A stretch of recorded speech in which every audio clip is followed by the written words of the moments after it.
Welcome back to 1776, New York City. Just kidding. We're in your local movie theater parking lot. I'm Mara. And I'm Gio. We are fresh out the film. And it's actually 2025. Look at that. We're not just in a local movie theater parking lot in 1776. I should have fixed that. It's 2025. We're in your local movie theater parking lot. Yeah, I'm sure everyone was very confused. They thought that they were listening to a Fresh Out the Film episode from the late 1700s. Right. But now, it's very confusing. Now they understand. This is modern. Yes. We've done it. We have officially watched Hamilton Pro Shot in theaters, and it started off with a bang, kind of, more of a plop. Popcorn falling on your lap. Yeah, Gio decides to set his popcorn on the armrest. Now, let me paint you a picture here, okay? So we are in recliner seats in this movie theater. So, you could fit, 2 fucking people in these seats, okay? They are big seats. So any reasonable person sits the popcorn next to them. This dumbass next to me, I'm sorry. Who happened to be me. This wasn't a random. Sets his popcorn on, the armrest between the 2 seats. As soon as the movie fucking starts, it fucking goes right onto my lap. Yeah, I knocked it off with my elbow. Yep. Popcorn all over me, all over my seat for the entire show. Yep. Really wonderful. I mean, it's kind of nice, you're in the theater, you might as well have a little bit of butter on you. Yeah. You're not really going to be fully engrossed unless you have a nice kind of thin layer of butter across your legs, hands, arms. Yep, I'm face. really happy to have a lot of butter on my shirt and my legs and my hands, and also my phone, because my phone was sitting on my lap at that time. Oh my lord. And I picked it up, and it was so greasy. You're just going to hear this whole episode you dropping your phone over and over again. Yeah, it's just slippery. Slipping out, like a bar of soap. Yeah, it started with that. Yeah. That was pretty interesting. And, I mean, overall, it was a good theater. Good sound, good chairs, decent audience. Still, we actually had probably 20 people in there. Yeah, good 20 or so. So we definitely it's a film that you want to watch with an audience, Absolutely. Without a doubt. That's the perfect time to mention, though, a film that I actually saw without you. I did a little reconnaissance mission as a solo Fresh Out the Filmer. And this is a movie that you do kind of want to watch alone in the theater, and I was able to, minus a couple sitting behind me. But I saw Weapons in theaters, and I'll have my review for that right now. Hello, this is Gio, fresh out the film, doing a little bit of special ops field work out here, just completely on my own. I just went to see Weapons, and right out of it, it was a hell of a watch, honestly. One of those horror movies that's not just, random jump scares the entire time or just a bunch of crazy ideas strung together trying to one-up the last. It was a very well-constructed story with, honestly, a really interesting way they told it, kind of fractured storyline jumping between characters.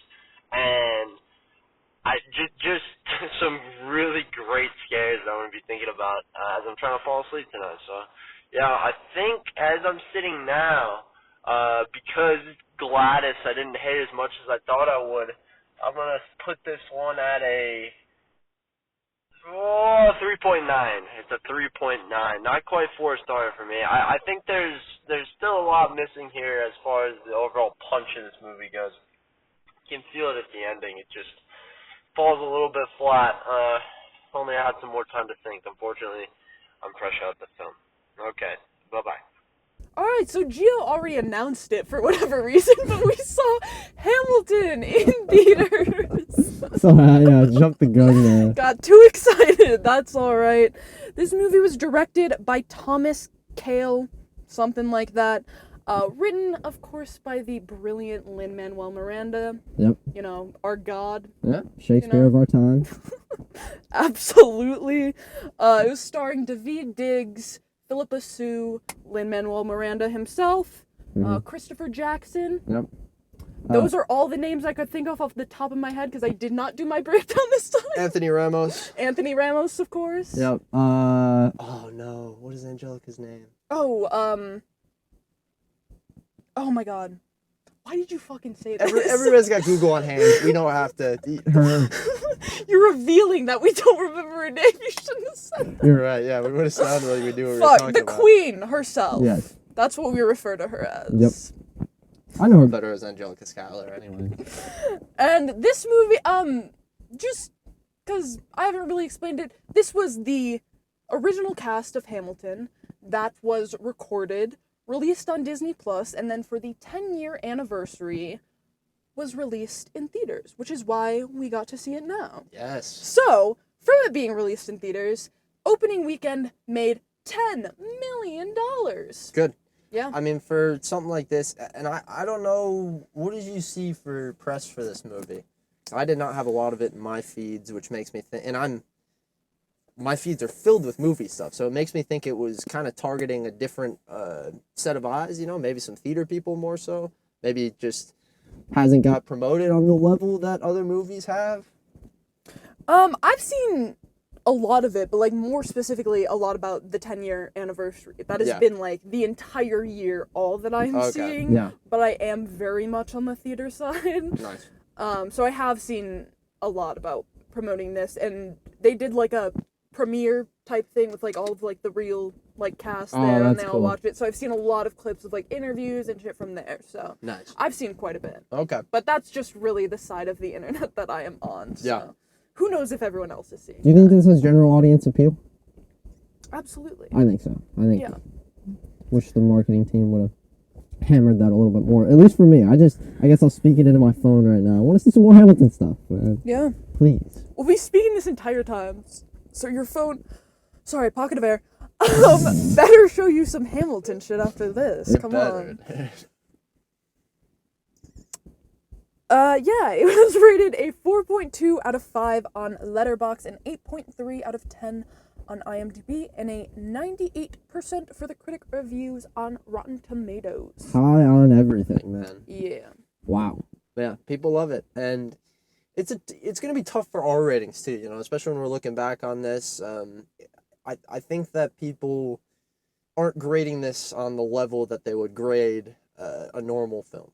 You know, just a normal piece of cinema. Right. It's something different, and I think the reviews probably reflect that. Right. Because as we found out, there are some things about the Pro Shot version that just aren't the best, or at least we think, and you'd think we would see that reflected in the audience scores more, and the critic scores.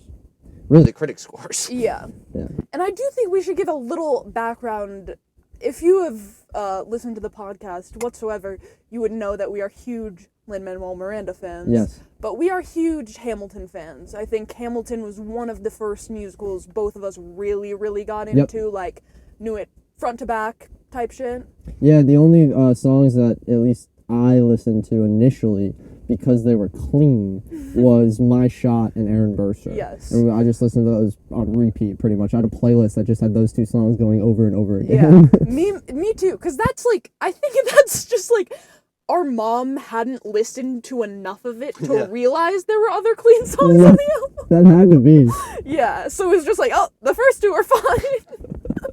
And not Alexander Hamilton, apparently. I remember Alexander Hamilton took longer, for whatever reason. Maybe because, like, whore and bastard. Yeah, I guess so. It would have They say that a lot. They do, yeah. They really be calling that woman a whore a shit ton. No, yeah, they don't shy away from a little bit. They don't shy away. Yeah, so you ready to hop into story? Yeah. Heck yeah. So, little disclaimer before we get into the preamble for our story, which some of the cast spoke to us, but it's really just this story is going to be pretty different than what we're used to because it's so many songs, and we're not. Unfortunately, this isn't podcasting along, although maybe we should do that where we sing every single song. We could probably get to the first act without looking at any. Oh, yeah. No, scratch all of this. For the next 2.5 hours, we will be reciting all of Hamilton by ourselves. Get ready. Okay, let's go. That's the new plan. So this story is going to be filled with a lot of just Gio's hidden gems, just little factoids here and there, historical factoids, and a lot of stuff that's more related to the pro shot or the history. And I'm trying to avoid a lot of the common, theatrical stuff that has been. already put on the internet plenty. So let's get into it. Yeah. Basically, we opened and it was a really cool way to introduce us to this film. They had, at first it was King George, but they had basically all Jonathan Groff. a bunch. Yeah, Jonathan Groff. Sorry, I didn't know that one. They have him explaining, him and a bunch of other people in the cast, just kind of explaining the story of Hamilton from the origin to their very last show, and it gets emotional at points, and it's just overall, it just makes you feel so warm inside, you know, because it's piece of content that you've never got to see before, something that was shot pretty recently, I believe this year at the reunion, right? Is that what they said?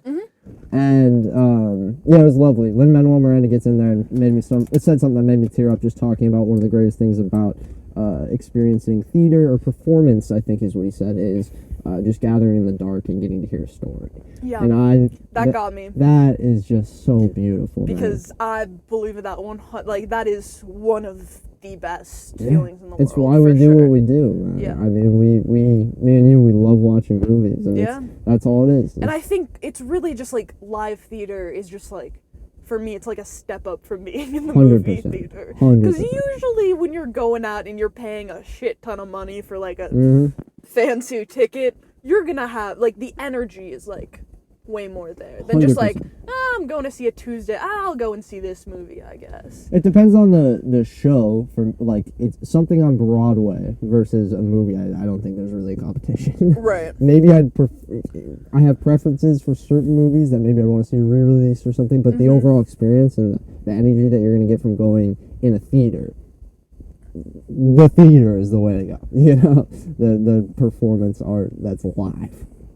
Yeah, I would agree.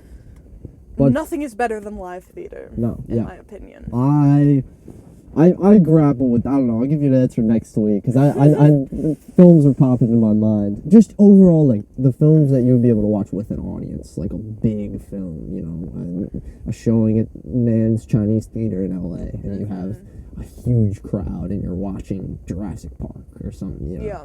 I don't know, there's some, but I do think I'm a lot more of a theater person than you. So there are a lot more shows that I connect with that I think you don't know. But I think we're opening that door to some knowledge, and you're kind of letting some more theater into your life. The door there's always been a doggy door within that door that's kind of blowing open all the time, you know? I love that. That is amazing. Yeah, because my whole life I've had people around me who are, you know, perpetuating ideas about theater. Yeah. And these ideas have really came to the surface in recent years to where I want to get involved more and I want to do things. But yeah, you'll see the difference in our perspectives on that art form. Yes. Quickly, I think. Yeah, because I've done theater for many years and I currently work at a dinner theater.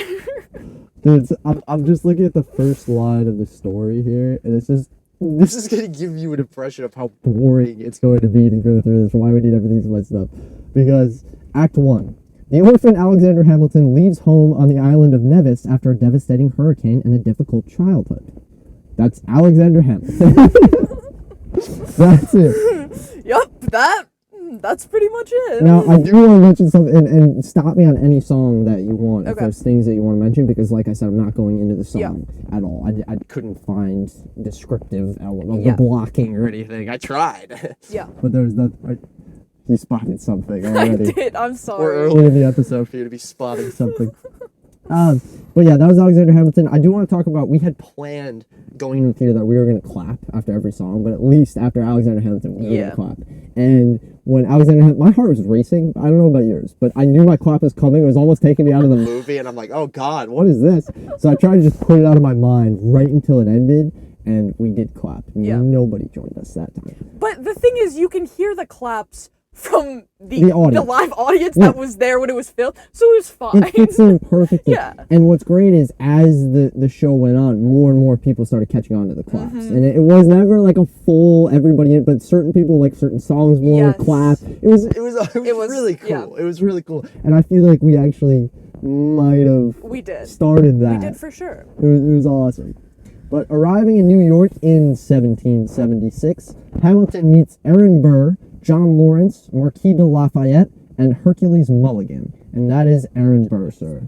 This is one of those songs that is so much better, and like everything, but just listening to the song versus watching it on stage, it's so much better because the way that they move their bodies around to exemplify what they're saying is just, oh, it's just masterful, man. The moments of comedy that are missed just listening to the music, there's so many of them. And for me, it's whenever Daveed Diggs is on stage, he is just what I'm looking for, and always, because he is amazing. He's hilarious. He's doing everything. Like, I love that man. He's a movie star. He looks like him, even though he's just Lafayette right now, because he really becomes a movie star when he's Jefferson. But he's just Lafayette, and he is still, you can't take your eyes off him. I would 100% agree. And Hercules, all of these characters, they're very distinct. They're able to build them up really fast, just saying small things about him, working it into the song perfectly. It's just beautiful. Sorry, I already feel like I'm a normie talking about theater. It's crazy. We're like 2 songs in. But then, so Hamilton quickly impresses everybody with his passionate rhetoric and determination to rise above the circumstances, although he's not always confident with it. And that's where we get My Shot. And just another banger, man. The first 3 songs of this show, I was trying to think, like, at what point would somebody know if they didn't like Hamilton? Right? I think you have to go through, it's either the Schuyler Sisters or You'll Be Back. So the first 5 or 6 songs. Yeah. Because once you get through those, I think you have the idea of what it is. But before you get through, even, because Hamilton, My Shot, Aaron Burster, My Shot, and Alexander Hamilton are, Hamilton and My Shot are similar songs. Slowed down a lot with Aaron Burster, but it's still the same type of rapping. Yeah. But then it really gets into a whole different place with The Story of Tonight, and then the Schuyler Sisters. It was fucking Satisfied is what I was thinking of, though. You have to get to Satisfied to see the switch up from the music of, what you would normally expect in a performance to the rapping of Angelica Schuyler. Absolutely. But yeah, that was... And I do want to mention, My Shot is where I first started to notice my major problem with this movie and what a toll it was going to take on me. I have seen this before. When it came out on Disney Plus, I watched it, and then I never watched it again. I don't know why I never watched it again. Why was that, Mara? Yeah. Did you figure that out today? Why was that? I realized as soon as the fucking show started, okay?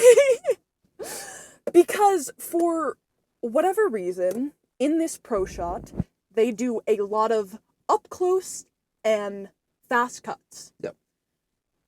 If you know anything about Hamilton, all of the choreography of, like, the ensemble that's happening around gives so much to the storytelling.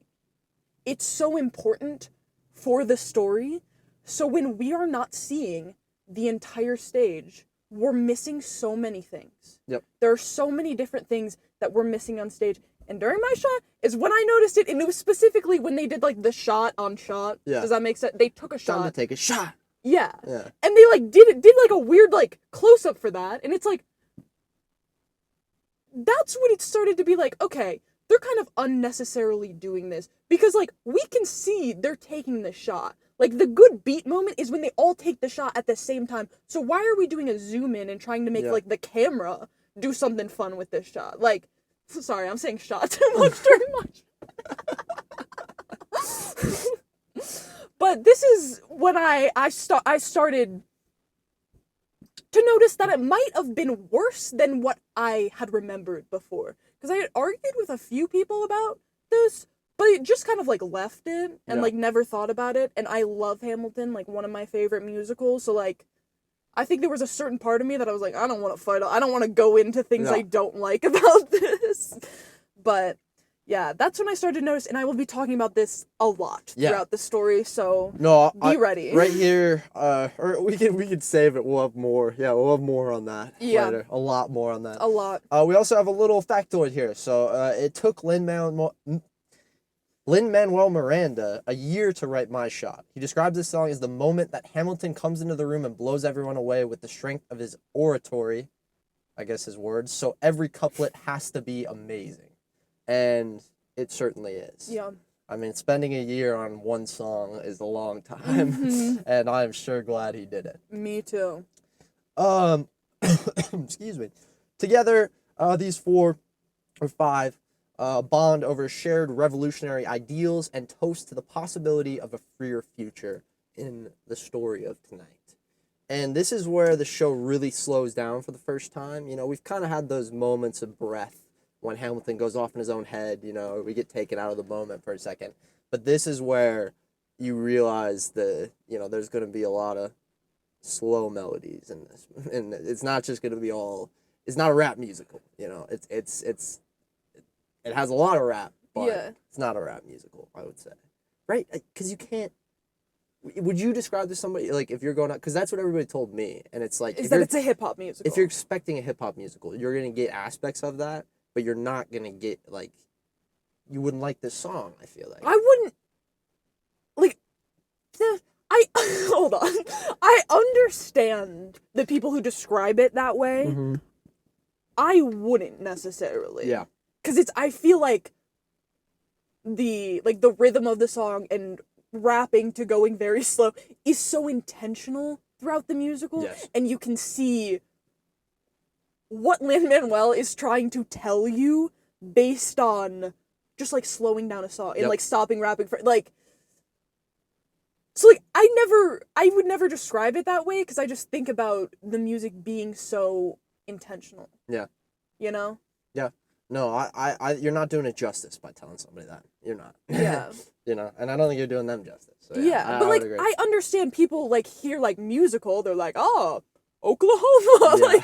like shit like that. Yeah. So, like, hip-hop musical makes more sense, but I wouldn't describe it as that. I wish I could go back to my younger self and figure out, like, was it marketed as that? Was it marketed as a hip-hop musical? Was that a big selling point? Is that why you liked it? I remember is that what people you're wondering? telling me about it, but I don't, like, for the masses, was that the thing? Because I feel like people might have been upset by it if they went into it with that mindset. Yeah. But I'm not I sure. don't know, we need a time machine for that. But I guess at that point we could just go back to the Revolutionary War and learn everything ourselves. Yeah. But, like, Lin has said that it's, like, a hip-hop type. But never mind. I'll I'll say something about that later. But like, remember when he like first ever played Hamilton for like Barack Obama, like at the White House? Yep. Something in what he said before that I think relates to what we're saying, but not important. Let's move on because I cannot remember it, so I should not have brought it up. If I had the editing gravitas, I would throw in the clip right here, but it will not. Look it up. You can find it easily. Meanwhile, wealthy sisters Angelica, Eliza, and Peggy roam the city, eager to see the excitement of political change while also catching the attention of potential suitors. This is the Schuyler sisters, and there's a lot of just like women empowerment in this song. I feel like, you know, they obviously had the line of, and when I meet Thomas Jefferson, I'm gonna tell him to include women in the sequel work, and everyone cheers after that too. It's like, it's an awesome moment because the whole film, it's not that long in obviously, but it's just male dominated. Yeah. And it ends up being really male dominated for the majority. Without these really strong female characters, this whole show would be completely different. Oh, and this is the launching point. Because they're also, obviously, because it's from so long ago, like a lot of the lyrics are like very misogynistic lyrics. Yep. Like if we did not have strong female characters, it'd be like, ah! 100%. Yikes. Yeah. It would set off some alarms. Yes. Soon after, loyalist Samuel Seabury gives a speech warning colonists against rebellion, but Hamilton counters him publicly with the quick wit and sharp rebuttals. We could do this right now, too. Everybody saw, we could take either verse, we would both know exactly what to say. This is cool because we did get to see him, you know, the guy who plays Samuel Seabury, and no, he doesn't play Lee. No. He doesn't play General Lee, but he kind of looks like him. But yeah, we got to see him on Broadway. He was I think there was one more, but just ensemble that was original cast. But yeah. It was cool because we heard before that reminded me, oh yeah, we did get to see this guy because he said in the preamble that he'd been doing the show. He's still doing the show now. Yes. Which is so cool that Samuel Seabury's still doing it. Oh, and this is just a great moment for Alexander in general because you see him in action. You see somebody saying something that he doesn't like and how he puts himself in the spotlight, you know, and what he does to change the minds who are listening to the person. Yeah. It's also, this song always fascinates me because it's like, how the fuck did you write this? Because you can understand what Samuel Seabury and Alexander Hamilton are saying as they are singing on top of each other. The points of emphasis are all you need, and Yes. certain things get lost, but it's always the points of emphasis that you need to hear from either person that are right there. It's insane. It's so genius. It is insane. Across the Atlantic, it's another one that just on stage too, like getting to see them like hand fighting as they're both singing. Yes. It's amazing. But across the Atlantic, out walks King George III and issues a warning to the colonies, promising harsh consequences should they continue to defy him. You'll be back. You'll be back. And this one had our theater laughing, obviously the entire crowd laughing. Yes. The physical comedy that he does, it is insane. The levels, just slight movements by playing it so straight at the beginning and casually kind of breaking down that straightness. I mean, that's not a great way to say it, but well, it applies. But yeah, that's what's happening, and he just keeps doing little things with his lips or swinging his shoulders and just like surprising the audience with every next move. And it is, Jonathan Groff is a show stealer. I mean, he is so good, and he is spitting like crazy. Yes. That was one of the things I remember seeing of the complaints about the Pro Shot early on, was the fact that you could see everybody spitting. And here's the thing.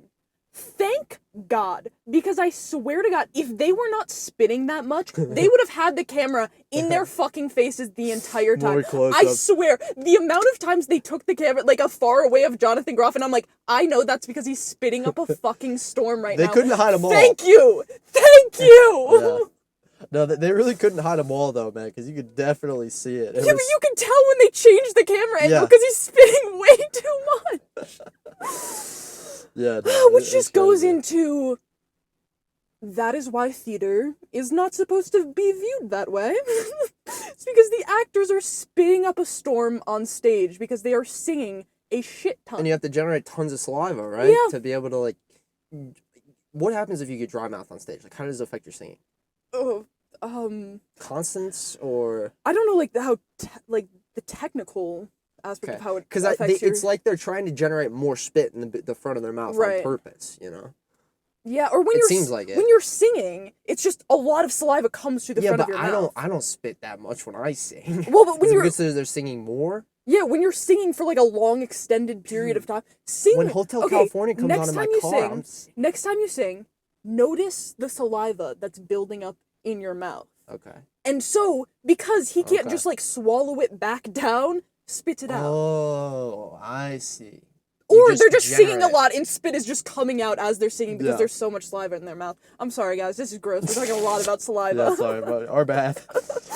Food warning down. Back to the very boring fucking history lesson, pretty much. This is not going to be a good story.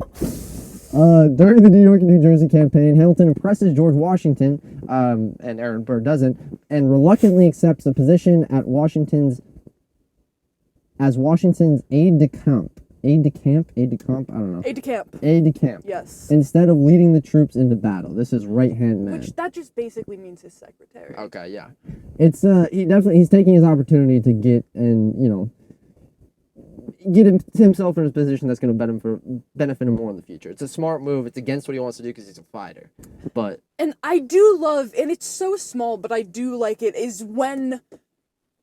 George Washington asks him to do this, there's just like a little pause and like almost like a look to the side where you can see it's like, okay, he's calculating this out in his brain, and then he responds. Like, it's not like, yeah, I'll do it. Those are the moments that I do love the close-ups too, because I was really impressed with the acting. I thought everybody, like, obviously they're big, and at times too big for the close-ups. Right. But so many of the little intricacies that you would miss, just these little nods, jokes, obviously, but facial expressions. Like, I'll bring one up during Nonstop later. Things that you would never be able to see sitting, the cheapest ticket you can get on Broadway. Yeah. It's really cool being able to see it. I don't think close-ups are always a bad thing in pro shots, I must say. And there is one song in this that I think did an amazing job of a balance, and I'll bring it up later when we get to it. But it's just when it's happening constantly and you're missing so much of what's on the stage, it feels like I'm not watching the intended show whatsoever. Yeah. Like, I'm not watching this the way that Lin-Manuel Miranda intended me to watch. Huh? Yeah. Is that the word? Intended me to watch it for? Yeah. Intended for me to watch. Yep, there it is. Thank you. We speak English. We swear. Yep. No, yeah, I think that, and it's made so much worse by the frequency of the cuts. We didn't talk about that on Mike's yet, right? The frequency of the cuts is insane. We were counting it out at points. I don't know if you were doing it this early, but like there are not many shots that last for more than 7 seconds, which is a problem. It's like they're making this movie for TikTok brain people. Yes. Like, there were a few moments, like, specifically in the Schuyler sisters, when they're all, like, coming out in a row, and that's that, like, very close shot of them. I'm like, this just feels like you wanted it for, like, a clip for a promo. Like, this does not feel like I'm watching live theater. Like, there were so many moments. You know, what's interesting? There might actually be a reason for that we'll get to. There might actually be a reason for that I just now thought of. That definitely affected how this was shot. There's your little enigma. We'll pay that off later. We have a little tidbit here, though, after Right Hand Man. General George Washington describes his first battle as a massacre. This was the Battle of Jumonville Glen, or the Jumonville Affair, on the 28th of May, 1754.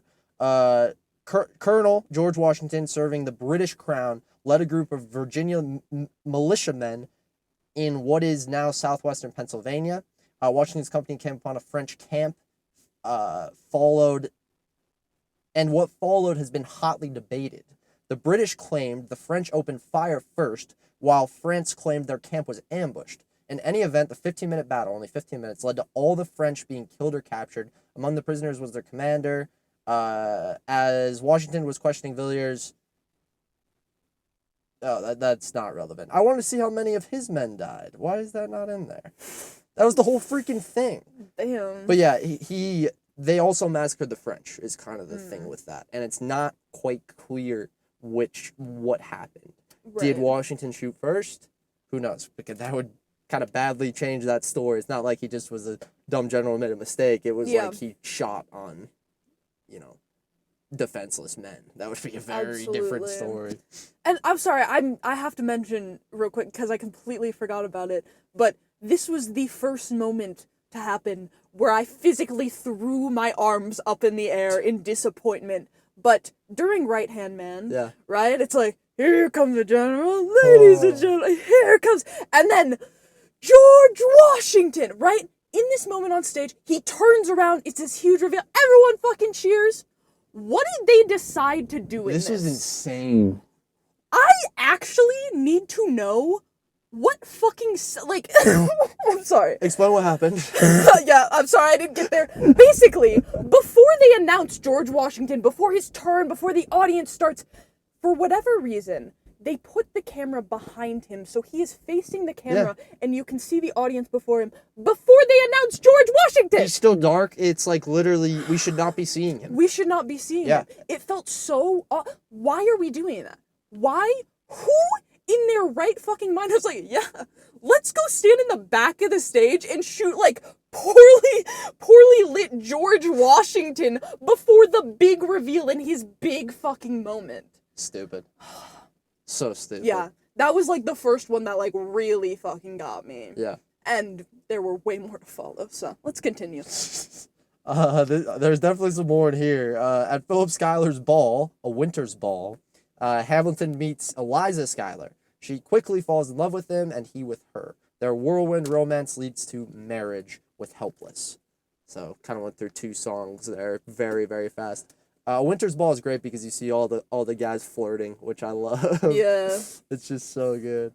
And then Helpless is just the start of Hamilton and Eliza's love, and it is already so magical, man. Leading up to them getting married, all the little moments with his father and approval and just, I don't know, just kind of launching off a beautiful love that we get to watch, and messy love that we get to watch. Yeah, and just Philippa Sue's voice is just so incredible. Angelic, although she's not angelic. I want her to sing me to sleep at night, like, truly, not in a creepy way. She just has such a beautiful, gorgeous voice. Yeah, no, I would have had her sing me to sleep at night because she just on Broadway. What was it on Broadway, or was it just for? She was in Jesus Christ Superstar. Right. Yeah. And she plays Mary Magdalene, and she sings that song. Everything's all right. Yes, everything's fine.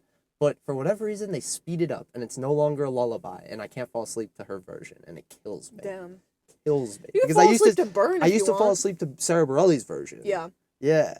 Burn would be. I'd be crying. That's fair. Just trying to fall asleep, and my pillow's just getting wetter and wetter.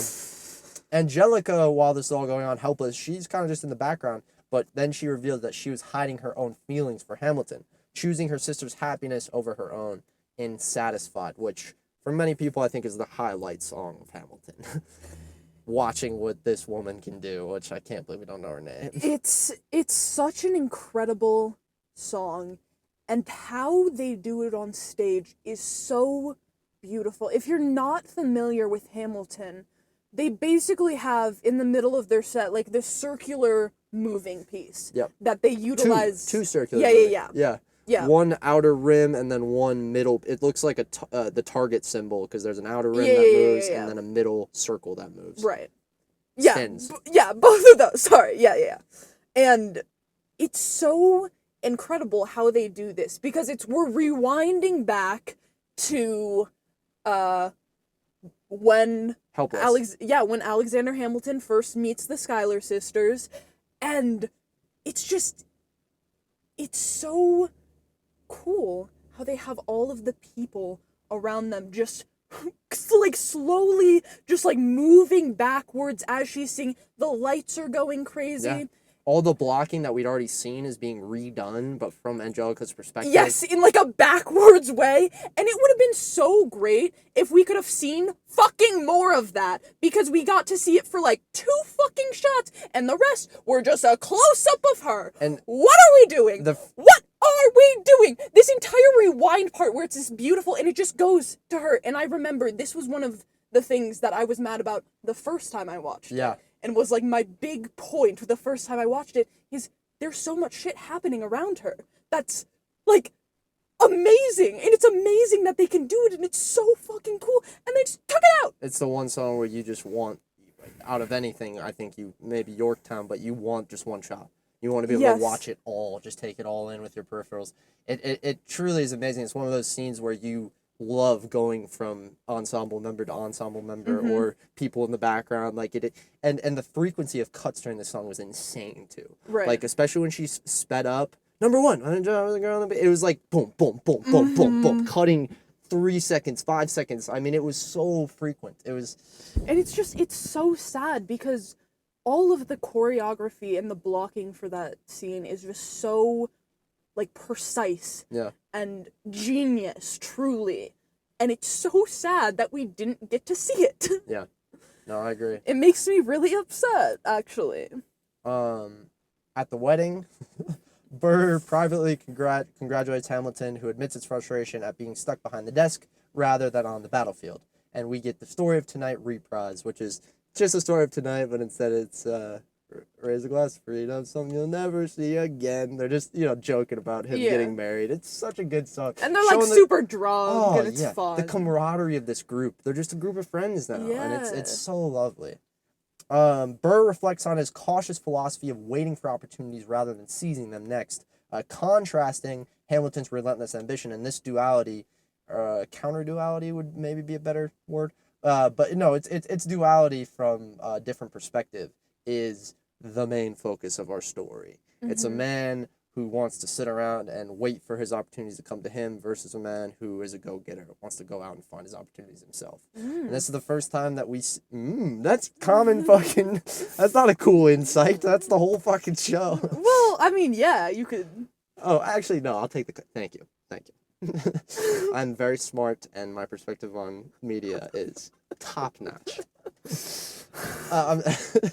But this song is powerful, and it's the first time we really get to see Burr's vocals showed off. What's his name? Leslie Odom Jr.'s vocals showed off, and he is wondrous.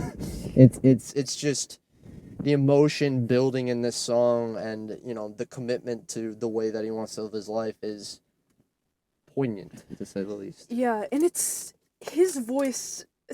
I think one of the many reasons I love this musical so much is because it has two of my favorite ever Broadway male vocalists. Wow. And Leslie Odom Jr. is fucking one of them. He is so Christopher Jackson. Oh, yeah. Yes. Yeah.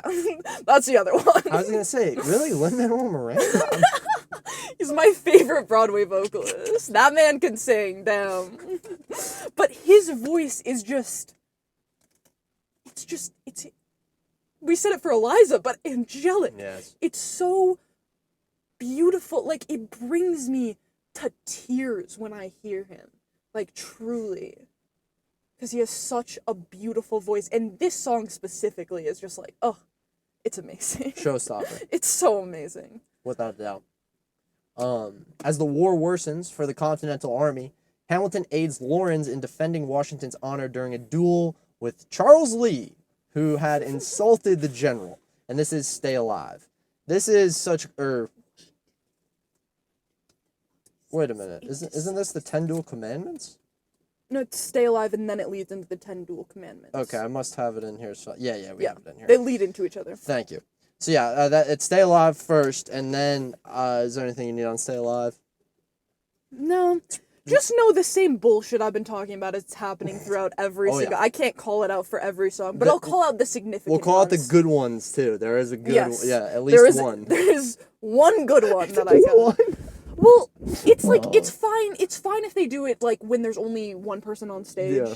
Or there's, like, two people on stage. Like, it doesn't bother me that much. Mhm. Like, I'll bring it up later, but, like, Burn was fine, because it's just Yeah. her on stage. Yeah. Like, they weren't cutting that shit crazy. 100%. Like, thank God, that would have been wild. But, like, overall, with the full ensemble on stage, there's only one for me. Yeah. That I thought did it in a way that is manageable for me. Man, pure torture watching one of your favorite pieces of art. What a shame. It's truly, like, it makes me want to cry. Yeah. Like, it makes me so sad. No, before the episode, you were almost welling up. I was literally in tears. Like, don't say, I sound so fucking stupid, but it's like, it's my favorite musical. Like, I love Hamilton so much, and I love those fucking actors. I think they're so talented, such amazing voices, such amazing abilities.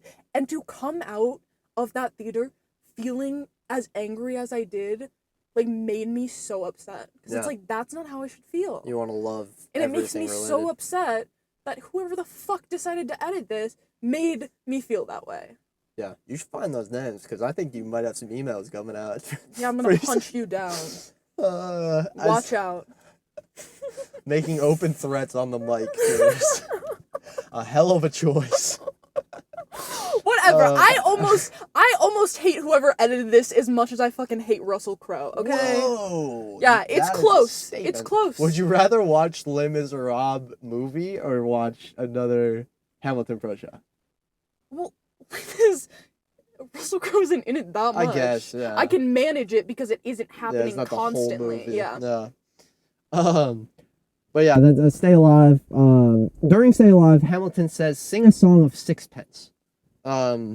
Sing a Song of Sixpence is a period nursing rhyme originating in the 18th century. The first two voices are Sing a Song of Sixpence, pocket full of rye, 420 blackbirds baked in a pie. When the pie was opened, the birds began to sing. Wasn't that a dainty dish to set before the king? The meaning being the lyrics have been debated and nothing conclusive has been made. So I read that whole thing, right? And was like, that seems weird. So why did he say Sing a Song of Sixpence? Well, I then found another piece of information that was, also, a sixpence is a British coin. So no shit, Sing a Song of Sixpence. He's talking about the British coin. That's the play on words. He's not talking about the poem, guys. That was just some funny IMDb notes. Yeah. I was like, what the hell? Then another factoid here was, after the Battle of Monmouth, General Lee was court-martialed for both his conduct in disrespecting Washington, so he got his comeuppance without Hamilton, and as well as mishandling soldiers, allowing them to retreat. He was found guilty on all charges and was suspended in rank for a full year. Damn. So yeah, they didn't need to go shoot him.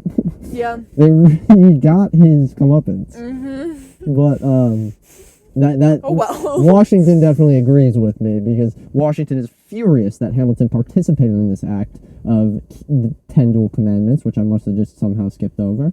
It happens, right?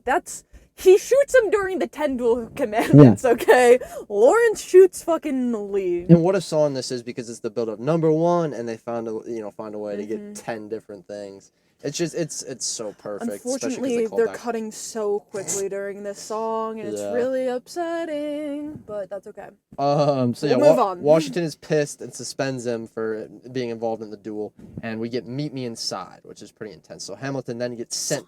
Don't call me son. This war is hard enough without infighting. Lee called you out. We called us both. So nothing. You aggravate our allies at the center. You're absolutely right, John. Should have shot him in the mouth. That would have shut him up. You can't start going because we'll never stop. Yeah, you're right. We'll just continue for the whole show. Sent home, Hamilton learns from Eliza that she's pregnant, and kind of reframes the entire conversation of Meet Me Inside, because you realize that Washington wanted to keep Hamilton to the point where he knew that Eliza was pregnant and still wouldn't send him home. But when he had a reason to, he did it. And so it's really the good grace of Washington right there. Not him trying to put down Hamilton, which is really cool. Hamilton learns from Eliza that she's she pleads him to take time to appreciate their growing family. A song called "That Would Be Enough" against a man who is never satisfied. That's a tough sell, Eliza. Tough sell. Good luck, girl. Meanwhile, Lafayette secures French involvement in the war, turning the tide for the colonists in Guns and Ships. Which dude, the choreographer, Lafayette is just a fucking hype man. He's jumping off tables and shit during Guns and Ships. This is the fastest rapping in the entire show. He's killing it. It's so good. Both me and my friend of the show Wilder, we've learned, and you 100%, we know every lyric to Guns and Ships and love rapping it, trying to keep up with the beat. Yeah, it's so good. Yeah, and it's also, he's doing all of the fastest rapping in the show in a French accent. Yeah. I would like to put that in there. Insane? Yeah, that's a whole other aspect to it. Yeah, when he gets super fast, it fades a little bit, because I'm thinking, like, you got to put some thought into the letter, but sooner the better to get like that it's one. Still a little bit. He loses it until right hand man back. Yeah. He kind of, but it's so impressive. It's so impressive. He's just a true performer. He's so great. Yeah, that song is just amazing. But he during this song, he urges Washington to recall Hamilton, who returns to help plan the final campaign. Now, never thought about this before, always been so engrossed with the movie. Did this feel too fast for him to turn back to the war? What do you mean? 2 songs ago, he just got kicked out, and it was this big moment where he was super sad, realizes his wife is pregnant. 2 songs later, he's right back in with Lafayette, hyping us up to get him back in. It's like it's a little too quick. Okay. I want longer at home with Eliza. Yeah, you're right. I think you're right. What do you think? I don't know. I've never really thought about it whatsoever. That's the thing. Because I'm just excited to get to especially Guns and Ships. Yeah. Like, it's one of those songs that just raises the vibe so much. But juxtaposed to the song just before it, That Would Be Enough, with Hamilton being at home, trying to invest in his family life a little bit more, is just like, no, he's not. Which I guess says a lot about Alexander. So I also think it's the fact that he was doing desk work before, and now he's offered to lead a bunch of men and go actually into battle, which is what he wanted to do in the first place. But it's even further against what Eliza would want him to do, or his future kid. Right, but that's what he wants to do. That's what he's been asking. He's like, I want to lead. Come on, let me lead. And he's like, no. To lead, I could rise above my station after the war. Or you could die. Yep. And that's Washington won't let him have it. We're slipping too close to the sing-along. We're getting close. So Hamilton returns to help the final campaign. Washington warns him to think about how his actions will shape his legacy, reminding him that history is always watching. This is history has its eyes on you. Such an emotional song. I mean, it is just.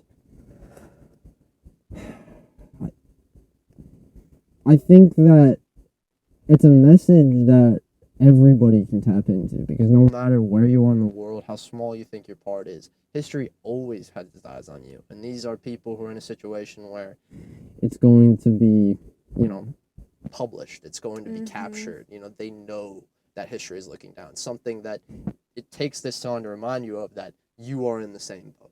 Yes. And I was feeling that during this song. Yes. It's such a beautiful song with like so many lines that just like hit. And like they don't hit until you like actually listen. Like some of them just seem like so just like, whatever, I'm listening to the song. And then you really listen to it and you're like, damn, fuck, like that. Every single person can relate to this. Yeah. And I mean, I'll say it again. Christopher Jackson just has one of the most beautiful voices ever. Nobody indifferent could have played George Washington. No. Well, I know they have. Obviously they have, but he is, and everybody's modeled off of him after because they have to. He is a commanding presence. To think that, I mean, what was there was a story behind it. I didn't throw it in here, but like Lin-Manuel Miranda didn't even think of him after In the Heights or something until I believe Christopher, whatever his name, he walked up to Lin-Manuel Miranda and wanted the role or something along those lines. Oh, yeah. Like, he was not the first thought for Washington. Right. And I'm very glad He was the last. Yes, because he's so incredible. Like I said before, he's one of my top male Broadway vocalists. His voice is like no other. Yeah. Like what he can do and how he can command a stage is just so incredible. I know him from In the Heights. What else is he in that you've seen. In the Heights. Start our day. Obviously In the Heights he's great. What else am I thinking of? Others. Others putting me on the spot. Fuck. I gotta stop doing that. I mean, your theater knowledge has a limit.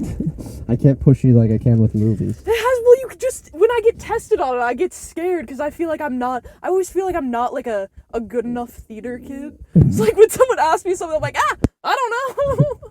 Smart. That's your go-to. Yeah, hey, play I'm the sorry. He's so amazing and I love Christopher Jackson. He's amazing in everything he's been in. Yes.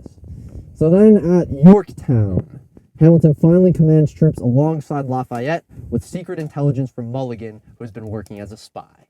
Their combined efforts lead to a decisive American victory over the British, and that is Yorktown.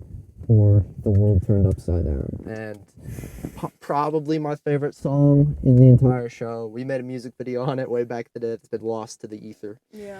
When we were small children, but just this triumphant moment when it's the birth of our nation. You know, it's beautiful getting to watch it all go down. How everything slows right when the moment happens, and the celebration that breaks out afterwards. Yeah, there's really just like so much happening on stage during Yorktown. Oh no. You see where I'm going with this? Yeah. There is so much, okay? And obviously, like, it's a battle. They're making it as, like, controlled chaos as possible. Yeah. Like, you want these guys to look like they're, like, fighting and, like, doing all this shit. But it's also just, like, in such a specific way. It's ballet. Yes. It's so beautiful. Yeah. But we didn't get to see shit, okay? Because why are they cutting this like a fucking war movie? That's not what we're watching. We're watching a stage show, motherfuckers, okay? Can we get it together? I swear to God. Why are we doing close-up fucking shots of these people, like, fighting? Hey! So much more shit is happening! I'm sorry. I'm getting a little too angry. I can feel my heart racing. It's like, actually, it's so infuriating. It's so infuriating to me. Because,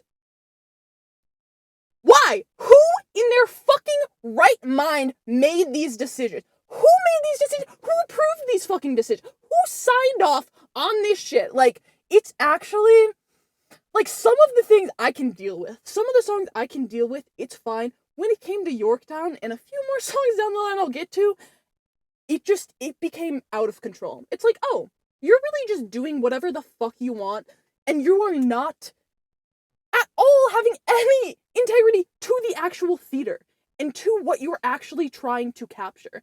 And that is so upsetting. Here's why. Right. Marketability is the reason why. I know. But the problem with that is What they have done here is split their audience to the point where there is no way that you can ever fully satisfy either side, right? Because the theater people who are coming in to see this movie, they want to see the theater. You're cutting them off, okay? They don't get to see the theater. They're going to have good moments. They're going to be happy, but they're not going to be fully satisfied. Not even close, right? The people who want to watch a movie, they come in. They're not going to be fully satisfied either, because you know what this is? It's still a stage performance. It's not freaking Les Miserables. They didn't actually make the movie. If you wanted then to just do both. Yeah. Then just do both, like Les Mis did. Exactly. If you want to fully satisfy both audiences, make it for one. So if you're going to go the theater route, if you're going to go the pro shot, Make it for those theater people. Longer shots. Make sure we're not missing any of the action. And then 10 years down the road, when we surely have a Hamilton movie, true movie, Yes. then we can go to all this crazy cinematography. You know, it's just, they cut off half of their audience. nobody's going to be fully satisfied watching this movie no matter what. That's what they're not realizing. And the reason they did it is to try to Market to a different audience, but you can't strike in the middle with something like that. It's not going to benefit you. People are going to be half happy.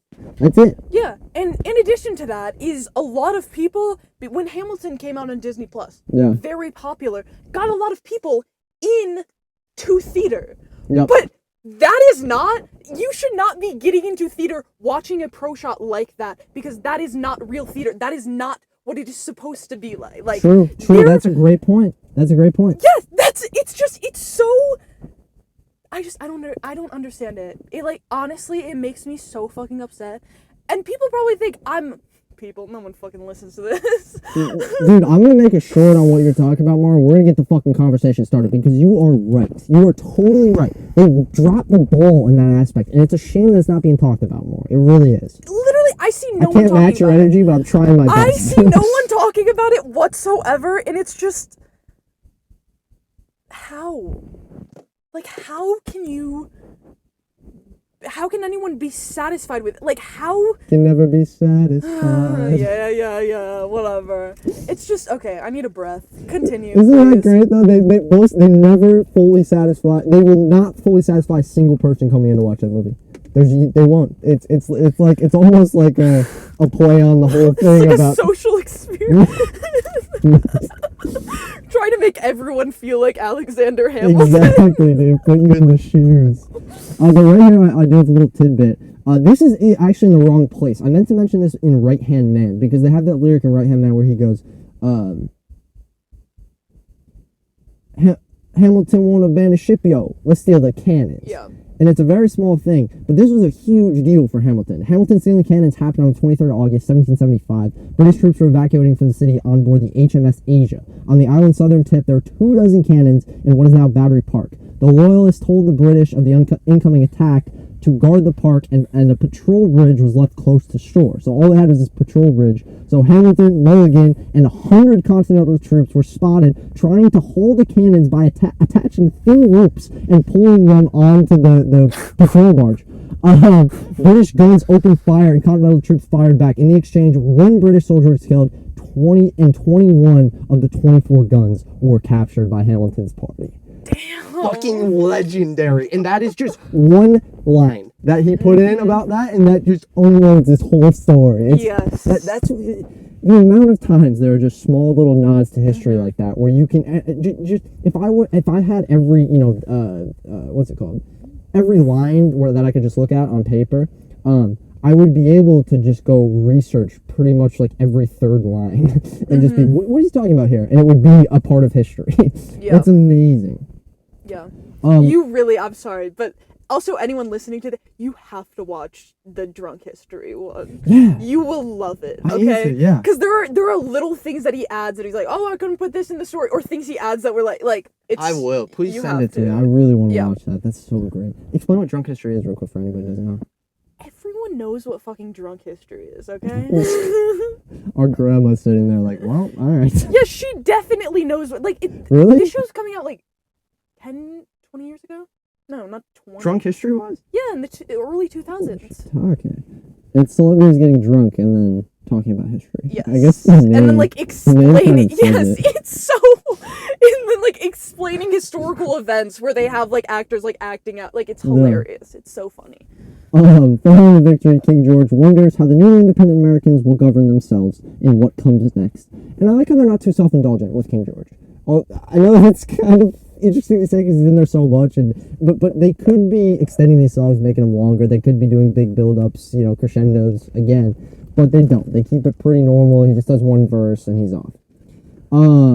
Lafayette then returns to France to support his own nation's revolution. At home, Hamilton celebrates the birth of his son Philip, while Burr welcomes his daughter Theodosia. Both men reflect on the responsibilities of fatherhood and vow to provide for their children in a beautiful song, Dear Theodosia. Such a gorgeous song. It is lovely, man. Two fathers singing to their children, and it's just something that I am not able to relate to on the level that hopefully I will be able to one day, but still feel a lot of emotion packed in there. It's Absolutely. a lovely song.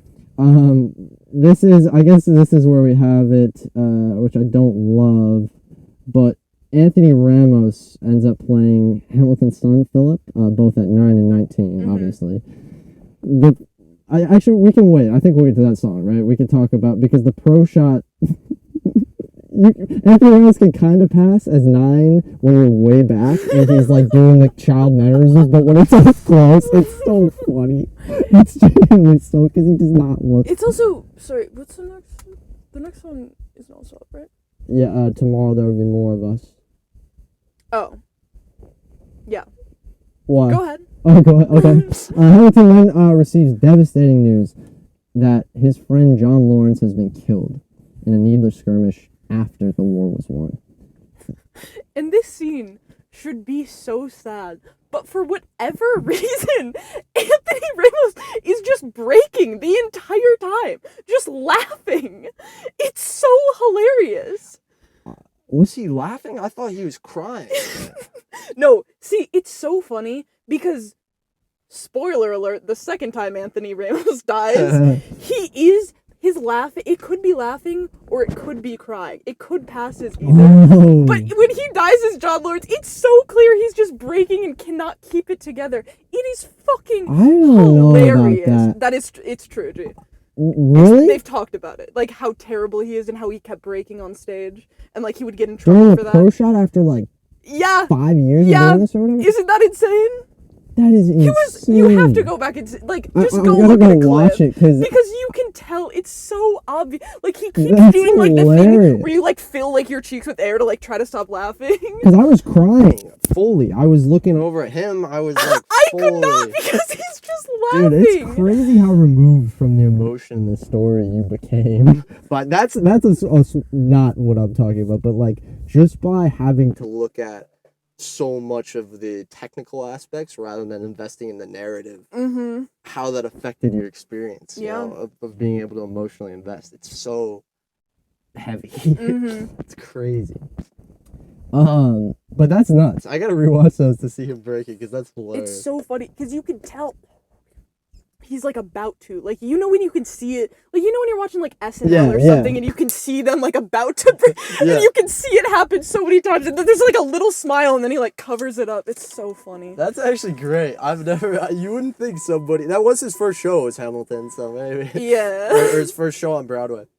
But, yeah, this was not in the audio, too, so this was a shock when I first saw it. Yeah, me too. We didn't even mention, we did see Hamilton on Broadway Yes. with non-original cast. We kind of hinted at it, but, yeah, this was a shock that John Lawrence died. I didn't even know, so it was 10 times more emotional when they decided to leave this song out of the official playlist. Right. Genius move. Yes. So Hamilton is pushed deeper into his work by this. He co-authors the Federalist Papers, plays a crucial role in ratifying the Constitution, and becomes the Secretary of Treasurer under President Washington. As Hamilton throws himself into politics, Eliza begs him to stay grounded at home, while Angelica departs for London with her new husband, leaving Hamilton increasingly isolated. And that is non-stop, where we get to see the new version of Hamilton, and he is in his prime. Yeah. Not family prime, but writing prime and overall convinced of what he's doing is right. Yes. This is his time to shine. This is his moment to take a shot. Absolutely. And he's pretentious, and he gets called out on it by Burr a few times. Nonstop is I don't know. I've said this already, but Nonstop might be my favorite song. It's such a banger. And at the very end of Nonstop, a moment that we only would have got because of the close-ups, which I really appreciated. We could see Alexander tearing up. But it wasn't Alexander. I think it was Lin-Manuel Miranda tearing up. It didn't make any sense in that moment for that song, but the emotion got a hold of him, and at the end he's standing up on a pedestal and crying. It was really cool for me. Brought me in. And then intermission.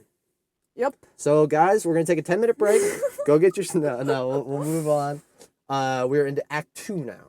So, years later, the man, the myth, the legend comes in, returning from France, revealing the cultural and political differences he experienced abroad. It's Thomas Jefferson. Yes. What did I miss? Now, we have a little factoid here. David Diggs said his portrayal... David Diggs said his portrayal of Thomas Jefferson was based off of the musician.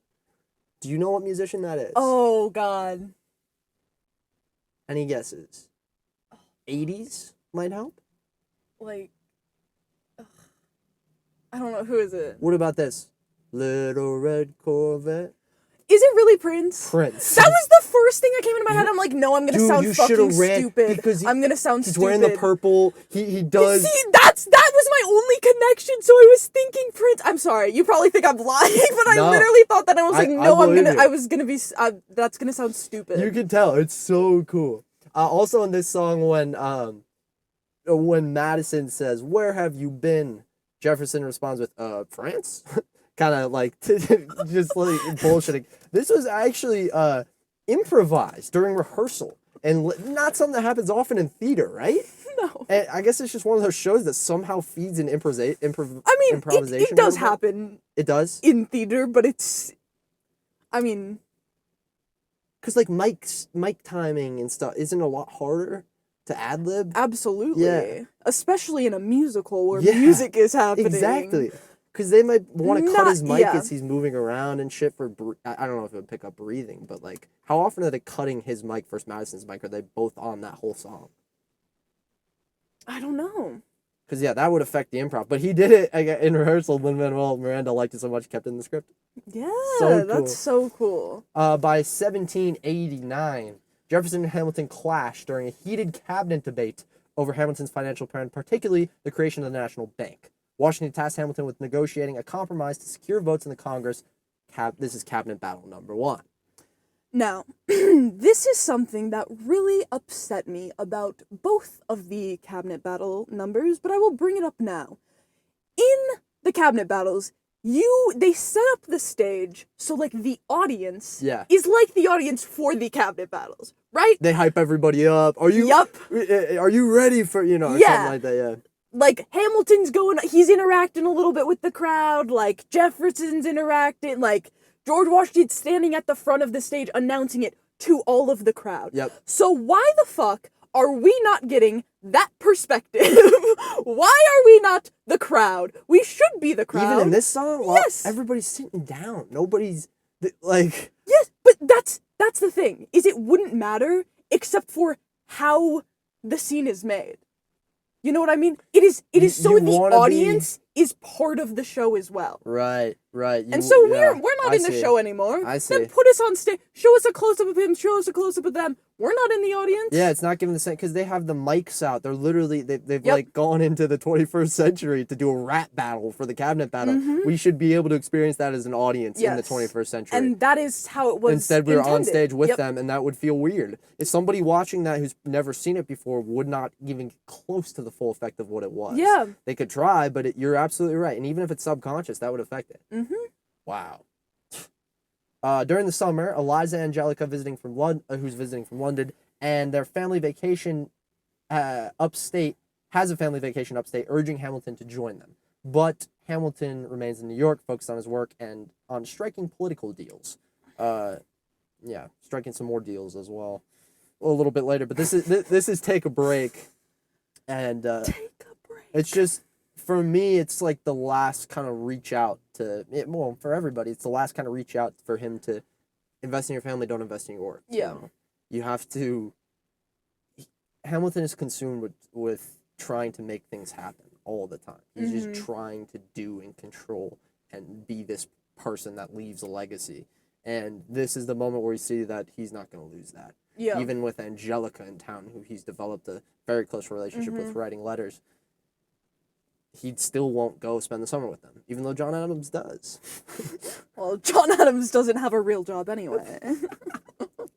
Thank you. I wanted that. In his loneliness, Hamilton becomes entangled in an affair with the Mariah Reynolds, which her husband, named James, exploits through blackmail. And this is Say No to This. And honestly, awesome song. Choreography-wise. The vocals by, I don't know her name, but Peggy. who plays Mariah Reynolds Yep. is just phenomenal. So good, man. And the emotion, too. This is one of those scenes where I felt like it really benefited them to go big with the close-ups, because it just, like, Yeah. it didn't feel cringy at all to me. It just felt bigger and more emotional than it would have. And getting to see the up-close choreography, it felt more steamy, too. Sure. You know? Yeah. So, which is what you want in that type of scene. Right. And wrong at the same, you know, it's Yeah. you want a You're visceral like, moment. no, Hamilton, don't Yep. do it. You know, just thinking about Eliza.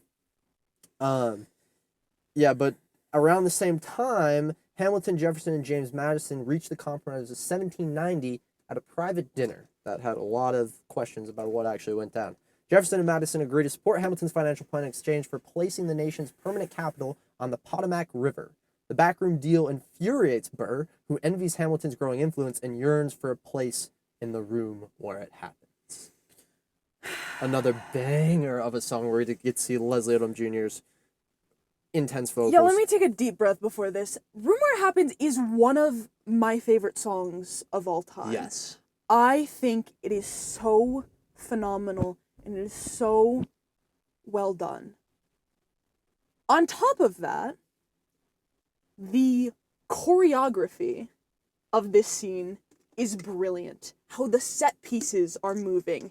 How Hamilton, Madison, and Jefferson are moving around the set.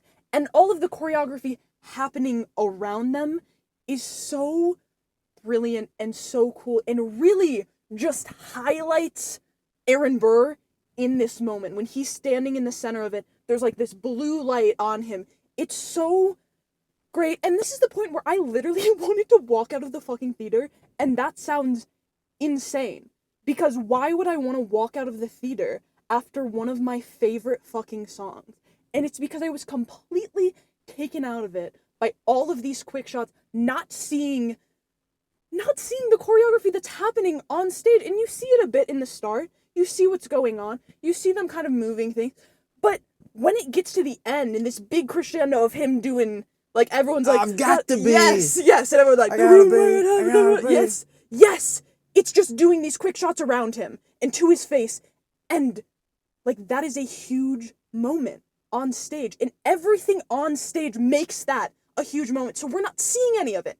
We're not fucking seeing any of it. Why are we not seeing any of it? Like, I'm actually... It's fine. It's like, let's just move. I cannot talk about this. It's like, I was sitting there, like, just, like, pray. Like, I knew the song was coming up, right? I'm like, they have to do this song justice. They have to do it justice. Expectations. They have to do it justice. I was putting my hands in the air like this. I don't know if you saw me do that a few times. I did not. I was praying to the Lord, and it's just, they completely fucked it over. And it's so sad. I wasn't even thinking about the amazing vocals that were happening because I was so distracted by what they fucking did with this. It was so upsetting. And this might seem fucking crazy and like I'm an insane person for saying that. Like, oh, you walked out of a theater because you didn't like the way a song was shot. But it's like, it took me out of it that much. And that is an issue. And that's not my fucking issue. That is an issue with whoever made this film. Okay? Because you should not be able to take me away from those amazing vocals. Like, that song, he's probably showing off his vocals more than any other song in that. It is insane how he can sing, how he can move his voice, and how he can riff up and down. Like, it is truly insane. How was I not focused on that? How was I not moved by seeing that in theaters with the big speakers around me? Yeah. It's a torturing moment for Burr too. You know, it's something that's like, this isn't his normal philosophy. This is a sort of realization of something that he is not willing to just sit back and wait for. Yep. He knows that he wants to be part of it now, and it's this conflicting moment that you should feel full emotion for. It's a shame that you got taken out of it. It makes me so mad. Because it's such a brilliant song. Like, I've been saying a lot about singing, but not even the singing. The song, the writing of that song is just so incredible, and it's so brilliant, and it makes me so mad, and I can feel my blood boiling, my heart racing, and I'm trying to keep it chill, but, like, it truly infuriates me. Wow. Yeah. I think we should spend about 2 hours afterwards just talking about this one technical aspect, because I think you could fill a podcast on it. Genuinely. Well, to make you a little bit happier, in the ending of the song, The Room Where It Happens, Aaron Burr assumes a stance that is in direct opposition to the iconic stance of Alexander Hamilton at the end of My Shot, which is the silhouette cover of the bill, the bill cover for the show. You know that. The point to the sky. In My Shot, Hamilton points up. In The Room Where It Happens, Burr points down at the end of his song. Each having opposite poses, so diametrically opposed foes having opposite poses. It's also referencing gunfire, obviously, at each positioning, because Hamilton is singing My Shot, while, do you remember what Burr sings right at the end of The Room Where It Happens? Come on. Click, boom. Yeah. He's saying My Shot, point to the sky. Burr is saying click, boom, point to the ground. Are you kidding me, man? Holy shit! You never thought that. How cool does that not make that a little better for you?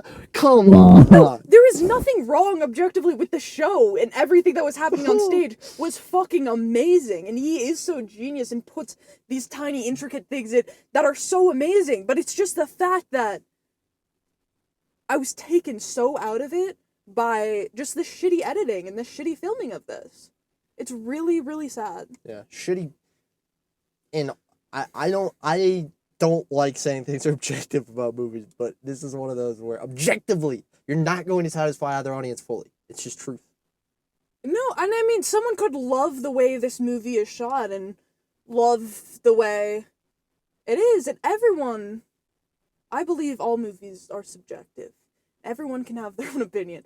But if anyone thinks that this movie was filmed fucking fantastic and they loved how it was filmed, I don't agree with you. Fuck you. Yeah, go talk to you. Yeah. Let's have a good conversation. Well, I just think you've never actually seen live theater and you don't understand. Right. Burr soon switches political parties and defeats Philip Schuyler, Hamilton's father-in-law, in an election, escalating the rivalry between the two men. This is Schuyler defeated. Grandpa's in the paper. Gutsy move, and Burr doesn't understand why Hamilton is so pissed about it, which is surprising. It's his father-in-law, but okay. Yeah, that is strange. Yeah, it's kind of very strange. But in another cabinet session, Jefferson and Hamilton argue over whether the U.S. should aid France in its war with Britain. This is Cabinet Battle 2. Washington ultimately sides with Hamilton's policy of neutrality, further frustrating Jefferson. Another cabinet battle, another good time. We get some Same issue with the cabinet battle before, right? That I already mentioned. Seeing Hamilton's power, Jefferson, Madison, and Burr unite to plot his downfall. Washington on your side. It's kind of funny because right as the song starts, Burr just kind of comes out of the background when he was not on stage. It was Jefferson and Hamilton talking, and he's just like, "It must be nice. It must be nice." And Jefferson's just like, "What? Where the hell did this guy come from?" He's so just Daveed Diggs doing an amazing job this entire time. Just no words, but you can see everything that's going through his brain. Seeing Hamilton's power, eventually Washington decides to retire from the presidency, and Hamilton helps him draft his famous farewell address one last time. And this song is powerful. It's a message about giving up power and something that wasn't seen too much in the world at that point. And it's the fact that Hamilton can understand it by the end too says a lot about the person he is and how much he respects Washington. Because Washington just wants a moment alone in the shade. to relax and look out upon the nation he's made, and it's Yup. it's wonderful. And also a little tidbit here in the song "One Last Time," many of the lines were taken verbatim from George Washington's farewell address, Yes. which you can tell. This is where he announced his intention to not seek re-election. As stated in the song, Alexander Hamilton, this wasn't just him helping out; that he fully ghost wrote the speech, obviously. Right. Yeah, as you would expect. And I do want to say about this song, most of it I was fine. I could handle the cuts they were doing. But one big fucking moment in this, which is just the brilliant, I don't know if it's blocking or choreo, I guess it's the blocking of this scene, as so Hamilton is reading this letter, right?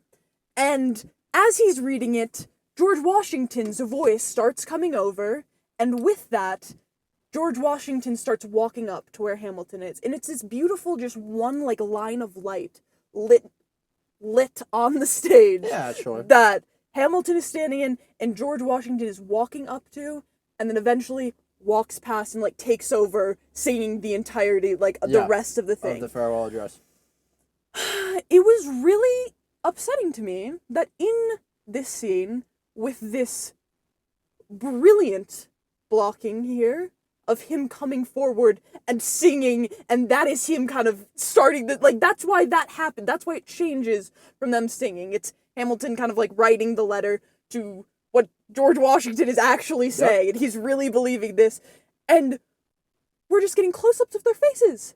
We're not seeing this progression. We're not seeing that he passes and you hear his voice get louder and you can't hear Hamilton anymore. Like, that is such a beautiful moment. And we just saw, like, a shot of that, and then it went up close again. Like, we saw them far away, and then it went up close to them. And then we kind of saw them pass as we were in a close shot. And it's like, why? This is just the entire podcast of fucking why. Why? I already told you why. It's a bullshit decision, but we know exactly why. That's the thing. We know why they did it. It's just the fact that they did it is so bullshit. It's marketability. It's just the fact that you need to market this to people who are not people who just sit to watch shows. That's it. Right. It's just they didn't do a good job of it. Yeah. At least in my opinion. But I'll save my words to that. You're covering it, I think. I could stay silent. When King George learns that Washington is stepping down, he mocks the idea of a leader voluntarily giving up his power, joking about Washington's successor, John Adams. This is I Know Him. And a little self-indulgent. The third song of the joke is a little bit gone, but that's when they involve somebody from the ensemble to add a little bit more comedy. And they do such a good job making him entertaining. As President Adams quickly clashes with Hamilton, ultimately dismissing him from Treasury in retaliation, Hamilton pens a scathing attack against Adams. This is the Adams administration. Yeah. I have a tidbit here, actually, unless you have anything else on the Adams administration. In the Adams administration, Burr sings that Hamilton's the founder of the Coast Guard. This is true. In the Federalist Papers, Hamilton says having federal ships guarding harbors would interdict smuggling. Upon his recommendation, Congress created the Revenue Marine. At the time, both the Navy and Marines had been disbanded, so the Revenue Marine was the only maritime guard for the new republic. And over time, through acts of Congress, war, and other needs, the Revenue Marine grew and adapted, becoming the Coast Guard. Yeah. Another accuracy, of course. We're not getting into the inaccuracies, really. Well, just the accuracies. I don't want to take the magic out, really. And it's just, that's the stuff that people always talk about anyways. Yeah. You know? Soon after, Jefferson, Madison, and Burr accused Hamilton of corruption involving government funds. Fearing that the exposure of his affair with Maria Reynolds will ruin him politically, Hamilton makes an interesting move. He preemptively confesses and publishes the Reynolds pamphlet, shocking his allies and humiliating his wife. Yeah, dude, what are you doing? What in your right mind are you doing? He's like, no. People can't think that I'm embezzling funds. I need to tell everyone that I cheated on my wife. Yeah, I mean, he was so concerned about his legacy that he completely developed a blind spot to, you know, what his family legacy would be, what his moral legacy would be. Yeah. That wasn't just the number or whatever system he created to make the country better. It's an insane move, and it's just not well thought through. All that I talked about, that was We Know. We also get Hurricane, which is kind of Hamilton's realization that it's his reasoning for writing this pamphlet, so I guess it's the perfect time, Yeah. is the fact that he wrote his way out. Before, this is what he does, is when things go wrong for him, he dives into his work, and he comes out on the other side of it. And it's not a method of healing that works. It's pushing things down Right. that are eventually going to come back out. And we don't always get to see that, but that's his reason. He thinks that he can write his way out of this situation. This is where we have because in the song we get when he was talking about John Adams. What does he say when the bleep comes? You fat mother beep. Yeah. We get the beep out. This is where I'm going to mention over 100 microphones were used to record the live stage movie version, but Miranda allowed 2 obscenities in the libretto to be deleted in order to secure a PG-13 rating, which is so sad. This one was not actually deleted. It was bleeped out in the stage show, but the 2 that were deleted was Hercules Mulligan during Yorktown, where he's like, Hercules knock Mulligan. me out and get the fuck back up again. Yeah, and Southern motherfucking Democratic Republicans. One of the greatest lines in the show. Southern motherfucking Democratic Republicans. It's so far. And so because of this, and because it's Disney and they fucking bullshit the rating, would you like to Right, it's so funny because, like, I remember at that time, it was such a controversy. It's like, Disney Plus can't have anything R-rated on. And now it's like Disney Plus is combined with fucking Hulu, everything. and it has like craziest shit. They need to bring these F-bombs back, man, because they would hit, and there's no need for it's already pushing the limits of PG-13 so often. Like, I'm telling you, it's not that. And also, PG-13, you can have one F-bomb. They could have left one in, but Disney didn't let them. So because of this, I was wondering, do you want to give one crisp fuck you to Disney real fast? Or me? Yeah. Because I would like to. We can both do one. Okay, you want to do it on 3? Sure. Okay, 1, 2, 3. Fuck you, Disney. There we go. Listen to those F-bombs there. Beautiful. Devastated finding all this out about the Reynolds pamphlet, Eliza burns all of Hamilton's letters, symbolically erasing herself from his story in Burn. Emotional. This felt like a scene that I could finally breathe, because this entire time, everything I've talked about that is happening through all of these fucking scenes, I just can't bring it up. Every time I would lose my sanity if I have any left, but I was just waiting for Burn, okay? Because I knew, I'm like, it's just Eliza on stage. They can't possibly fuck this up. Nope. Okay?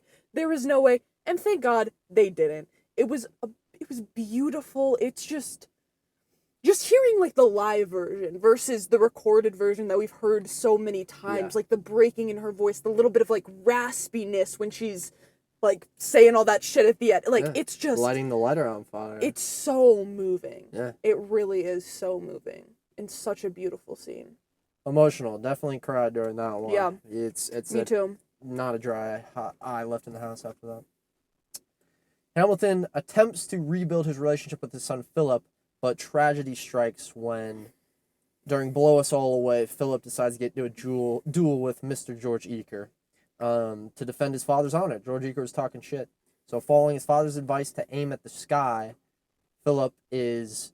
They go to the duel, and he aims his pistol at the sky, thinking Eaker won't fire, but he does. And Philip is... And fires early, too. Fires what an early. asshole. Yep, he does. Philip is mortally wounded and dies. And this is the Stay Alive reprise. The grief on the faces of first Hamilton, but then when Eliza walks in and sees her son dying, it's just this scream. Oh. It's so sad. She's crying, and she sings with him, calling back to them playing the piano, which we didn't really mention, but Under trois quatre cinq six sept huit neuf.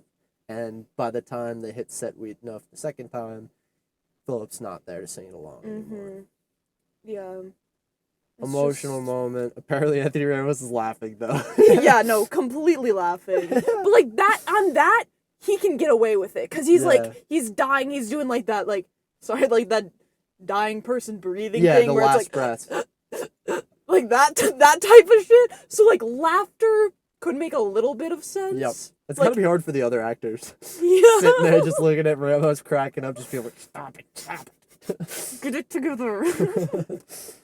But this grief and this is just tears all the way around because he does. The grief ends up bringing Hamilton and Eliza back together as they mourn their loss in, I think, the saddest song in the show. It's "Quiet Uptown," which is just describing the forgiveness from Eliza and how grief, even through people who've been through the toughest of situations, something that's a little bit tougher can bring them back together.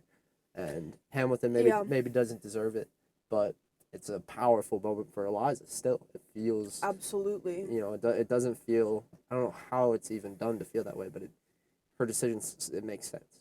Absolutely. And now I can mention, this is a beautiful song. All the things you said, I loved it. This was the one song that I think they did all right on. Nice. Because at first, Angelica's the one that starts this song, right? Yeah. And at first they have it just on Angelica's face, and you can really see the emotion as she's singing.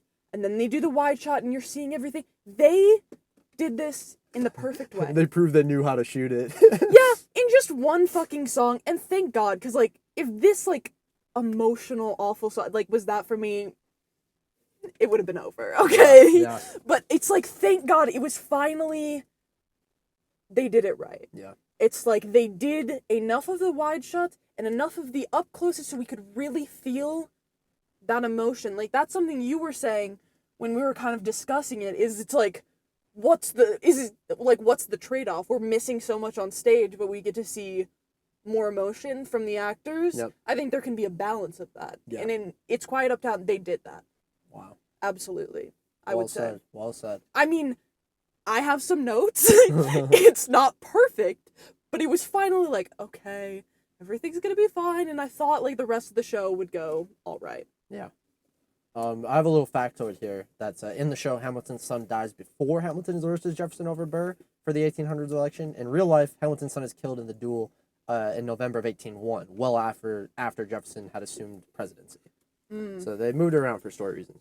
They just had to do that. Can we get back to politics? Yeah, can we get back to politics? Everybody's crying, and when they say that, Madison is also crying on stage, just breaking the fourth wall. There's so many casual fourth wall breaks that you get so used to it with this story. It's kind of awesome. This betrayal pushes Burr over. So this was because Jefferson assumes presidency, and we get. What the heck? You just said the election of 1800. I don't think you said anything about it, though. Yeah, so I guess the election of 1800, we get the Hamilton's decision. They want him to endorse either Burr or Jefferson. We see the two different ways that Burr and Jefferson are campaigning, and Jefferson got in Hamilton's ear, I believe, to help out a little bit, but Hamilton ends up endorsing Jefferson because he has beliefs and Burr has none, and this is what pushes Burr over the edge. Yeah. And Burr decides to challenge Hamilton to a duel through a series of letters, "Your obedient servant." It's such an iconic song. It's so good. Obviously, the repeated line in "Your obedient servant," "I have the honor to be your obedient servant, A.Ham, A.Burr," has historical connection to the real lives. The series of letters they wrote, they both ended their letters with "I have the honor to be your obedient servant," followed by their signatures. And it's just so funny, because they're just, dragging each other, and then it's "Your obedient servant." Yeah. It's so good. And just, the acting, they're really going, and then they, stand all straight and, calm down. Yeah, no, it's great. so good. This is also kind of interesting because the obedient servant implies that Burr challenged Hamilton to a duel more or less right after his endorsement of Jefferson. While Hamilton's endorsement of Jefferson was a contributing factor, there were a few other events. So, having developed their own political rivalry during presidency, Jefferson dropped Burr as VP while running for re-election, so that pushed him. And Burr chose to run for governor of New York, still of the mind that Burr lacked principles and cannot be trusted to put the public's interest ahead of his own ambitions. Hamilton again endorsed his opponent. So he did it again when running for governor. Same exact thing. The final straw came when remarks Hamilton made at a dinner party were harshly critical of Burr. They were printed in the Albany Register, and then Burr demanded either an apology or a retraction, both of which Hamilton refused, believing that nothing that had been said was inaccurate or untrue. So there's a lot more things in there, but we didn't need it. It's the same theme of it's like what you just said at the end. It's the same. He's like, even if you said what I think you said, like that's a line like in there. I'm sure that's implying to the other situations. Yeah, you're totally don't right. You think? Of course he did. Yeah, you're so right. That's I love you, Lynn. Burr and Hamilton meet in Weehawken, New Jersey. After 10 paces, Hamilton deliberately fires into the air, throwing away his shot, while Burr physically throwing away his shot pretty much, while Burr directly fires at him. Hamilton is mortally wounded and dies with Eliza and Angelica at his side. What song is this? Who Lives Who Dies? No, that's the next one. The World Is Wide Enough is the next one, but I don't know. Whatever that song is. It's an awesome moment because the shot goes off and Hamilton all the music drops for the only time in the show where there's no singing, there's no rapping, there's no music. And it's just Hamilton speaking and just going through all these things going through his head, what he's going to decide, why, he wants to not take his shot in this situation, essentially. Mm-hmm. And it's a moment of both regret and growth, I think, from Alexander that unfortunately is the exclamation point on the end of his life. Yeah. Hamilton's like I said, the no singing, no rapping, no music. And it's again, at this point, I'm like, why are we doing the close-up shot when we have this beautiful spinning set where the bullet is slowly getting closer and closer, but we're not seeing any of that as the audience, but at this point I've just fucking given up, so. Yeah, and even Burr, though survived, laments that history will forever remember him as the villain who killed Hamilton, which is true, and because as a result of the duel, Aaron Burr became such a reviled public figure that, ironically, killing Hamilton effectively killed his own political career as well. And this is kind of a realization of Burr that he went too far, and immediately I actually kind of like Burr now, I'm not going to lie, when all is said and done. Yeah. And like, especially how quickly he comes to this realization in the show of how wrong what he did was and what that's going to mean for his future. It's harrowing. And I'm thinking, as I said, I watched that Drunk History thing, and something that Drunk Lynn said, and I can't think of the exact words, but it was basically along the lines of Alexander Hamilton was super reckless, but was known for being, what's the opposite of reckless? Passive? Not exactly. Was known for being, I don't know the word I'm looking for. Fuck, this really hits too. Reframe it's it. good. Reframe. What do you mean reframe? Start again. Try to find a new word. Okay. I had it a second ago. I'm so pissed off. Basically, watching Drunk History, Drunk Lynn was saying that Hamilton was this person that was, like, very reckless, like, made all of these decisions, went after what he wanted exactly, and Burr was this guy who was kind of passive. He kept everything inside. He was super careful. But in the end, Burr was remembered for being this reckless person, and Hamilton was remembered for being this, like, careful person. Wow. And those aren't the exact words, and I did not say that right whatsoever. So cool. But do you understand? Does that make sense? Yeah, that makes sense. Okay. I think that's something I never would have known because this musical, I know more about this musical than I know about the history of that time. Yeah. I really Watch did. that Drunk History. He does give you some good tidbits. That is so cool because it's true. It's the moment that the sides flip for history, and that's and it's now he's the villain in the history books when this entire time he was careful, keeping everything close to his chest, not letting everyone know, being super cautious about everything. Cautious, I think, was the word I was looking for.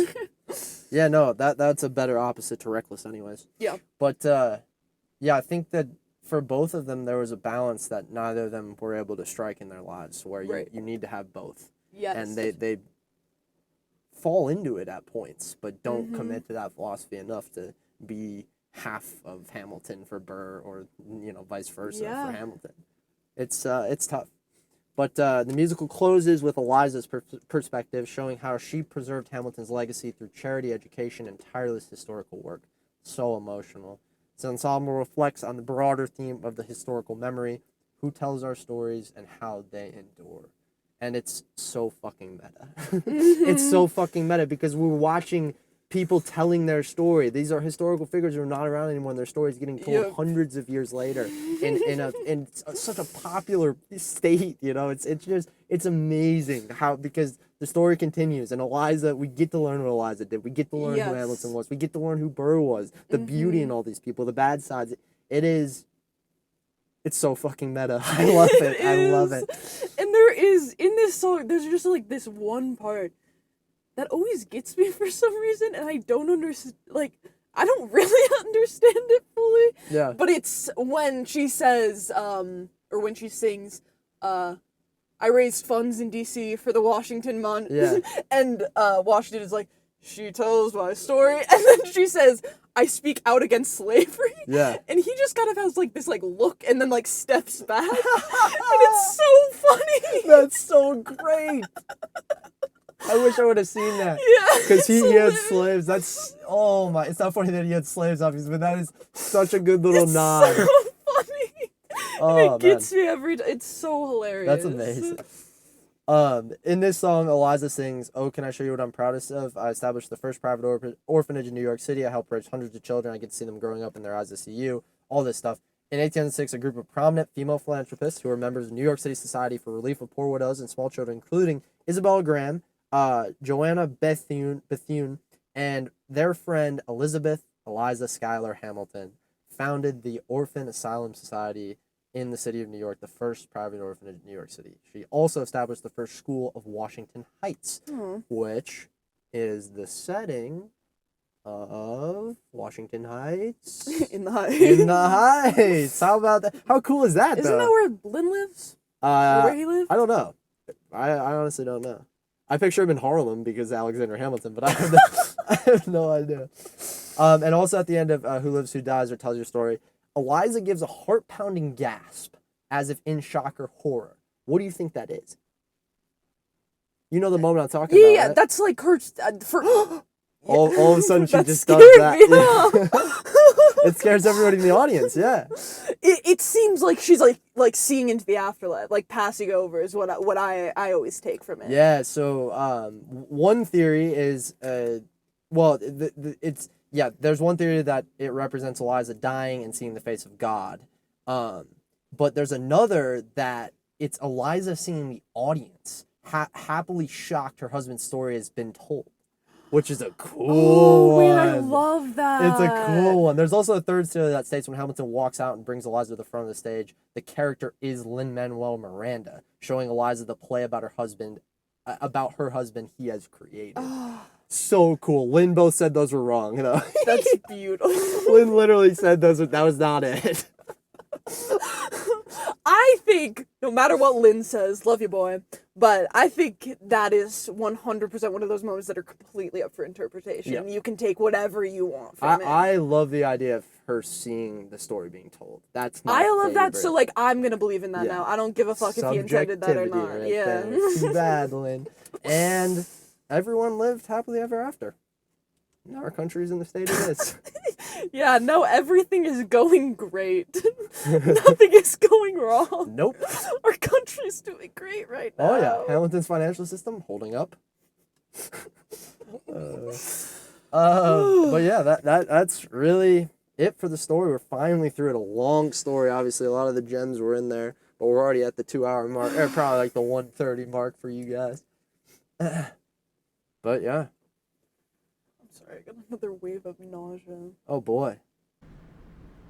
Hi, so it looks like all the fast editing caused a little bit of nausea to happen in my sister's stomach, so we had to end the episode early.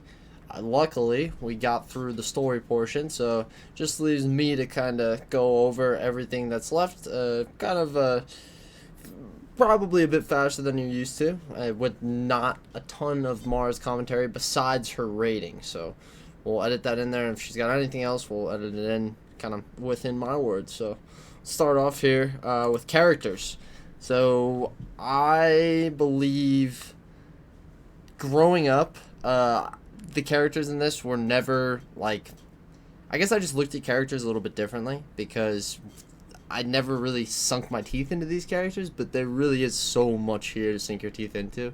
I think every single character has multiple layers to them. I love how they all get their kind of big moments, and even the characters that feel smaller are normally the ones who are double casted, and so the people playing those characters end up getting their moment later down. There's really not a single bad character in this. Like, maybe out of the main group, Hercules Mulligan doesn't have a lot going on compared to the others, but I think that they all complement each other so well, and the dynamic that they all have allows it to build off each other. Obviously, the best part of the characters, at least for me, is the duality of Aaron Burr and Alexander Hamilton. I forget how much I got into it in the story, but just watching these two kind of live a very parallel life but make decisions very differently, and what that leads to in the end with the emotional climax of the movie, it's just powerful, and I absolutely love a villain that you can relate to. So I guess I'll move into my best character, worst character here, and go best character is Aaron Burr for me. I guess since my sister's not here, we'll do I'll come up with a, what's the word? Oh no, I'm blanking on the word for a nomination or whatever. Honorable mention, that's what I'm doing. Honorable mention for best characters and worst characters. So, honorable mention for best character first, I guess, before I go to Aaron Burr. I'm going to go with Eliza Schuyler this time. Honestly, I was an Angelica guy my whole life, and then watching it this time around, Eliza just blew me away. I think she's kind of undervalued on purpose in the first act, and then just blows us all away. Well, I don't know if that's the appropriate term to use, but blows us all away in the second act.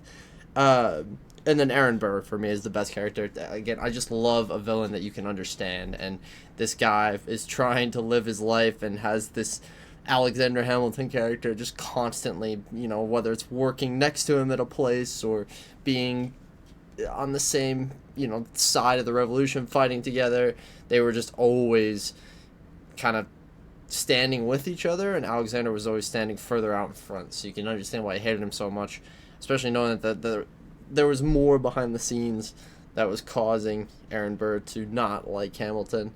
And I also think just that anger was displayed so well with Leslie Odom Jr., and one of the best moments in the entire production for me is when he kind of finds his want. He finds what he wants to do in the world, and it's the room where it happens.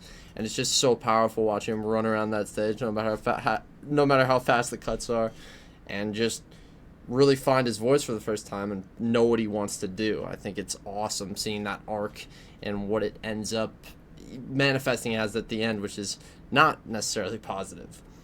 I have here best line.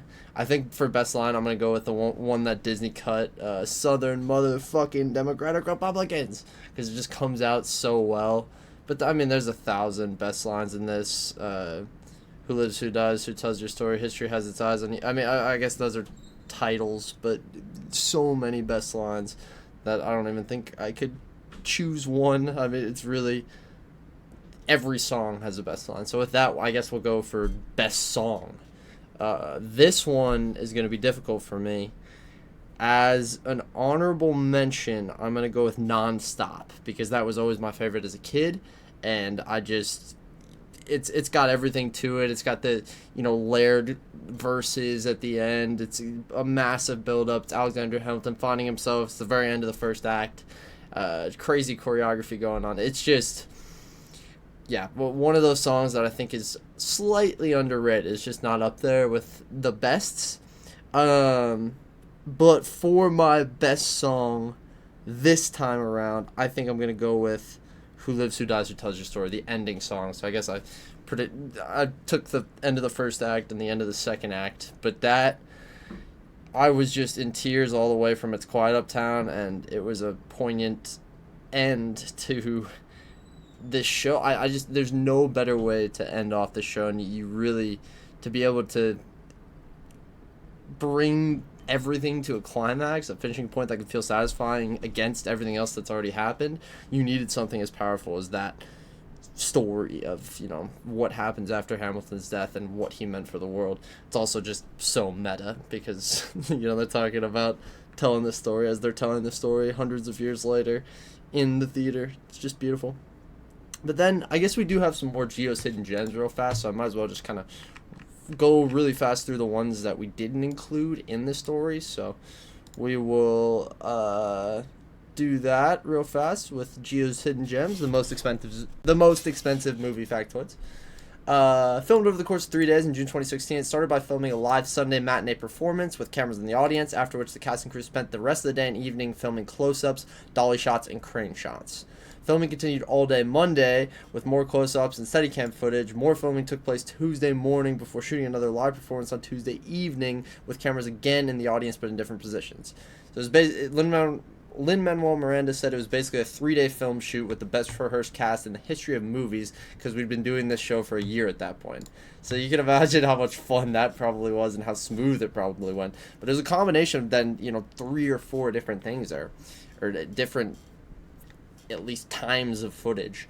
The cost of filming the show in June 2016 for a later exhibition as an independent movie was financed by its 3 main producers for less than $10 million. In February of 2020, Disney paid $75 million for the worldwide rights to release it, believed to be the largest price ever paid for a single film acquisition. So, yeah, that's a lot of money that was made there. The Pro Shot version wasn't going to be an at-home release or a theatrical release. It was originally filmed to be spliced into a documentary, Hamilton's America. That did not end up happening, obviously.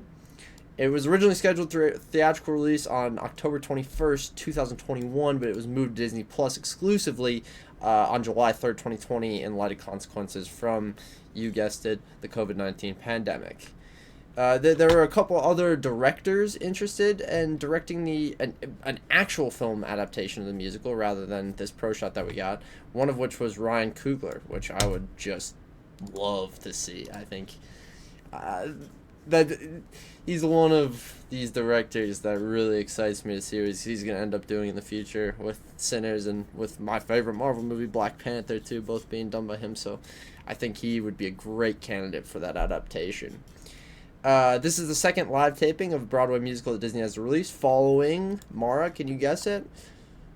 She is not here, so I'm just going to say it. Newsies, the Broadway musical, which was also filmed with members of both the Broadway and the touring cast.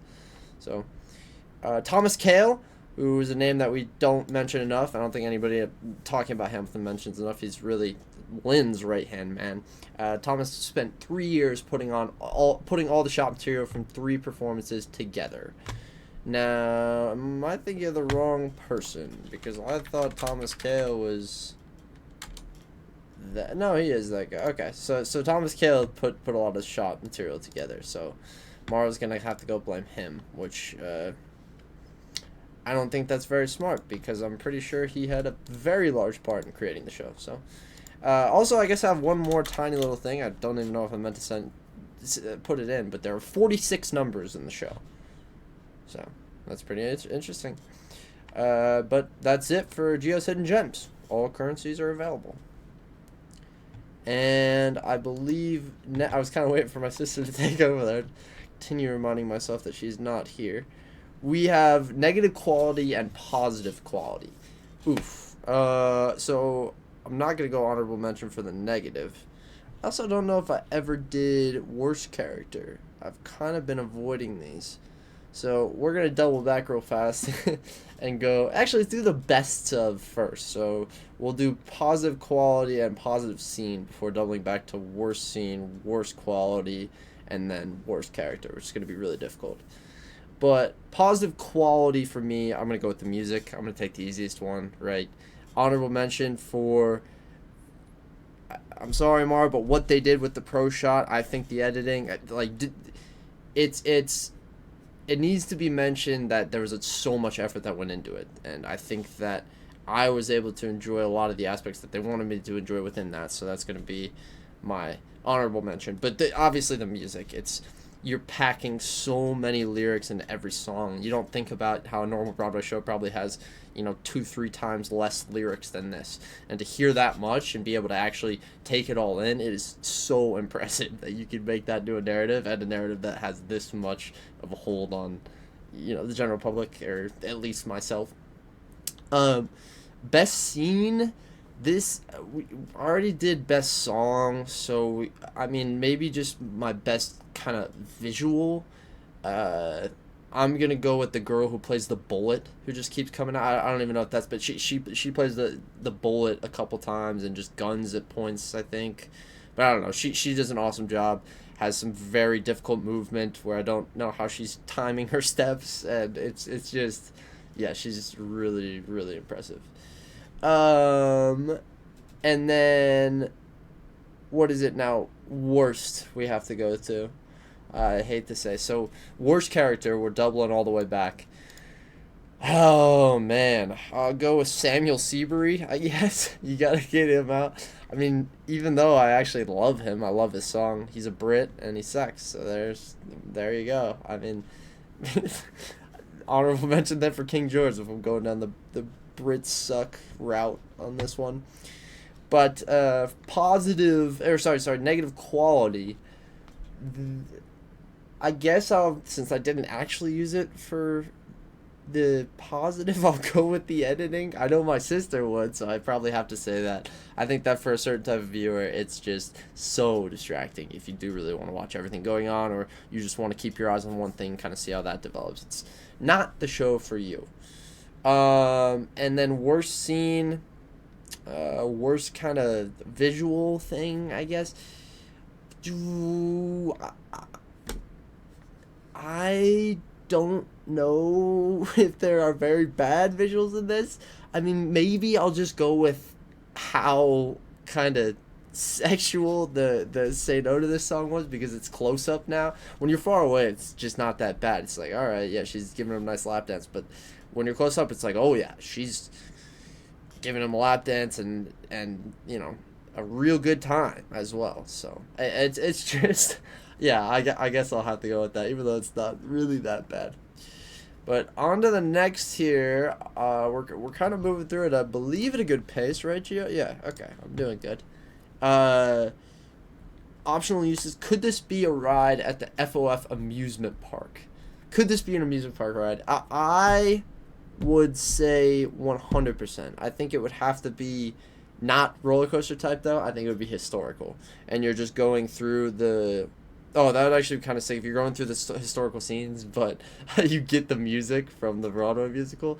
Like, that would be really interesting. I don't know if you would have, an old animatronic of Alexander Hamilton singing the new Hamilton songs or something, but it'd be interesting. Which character would you want to see on reality TV? Oof. A lot of people, probably Jefferson more than anyone. You can imagine his personality would just be very fun to watch on a reality TV show. Personal casting for this one, I'm going to cast my sister as... I'll cast her as Angelica before I cast her as Eliza.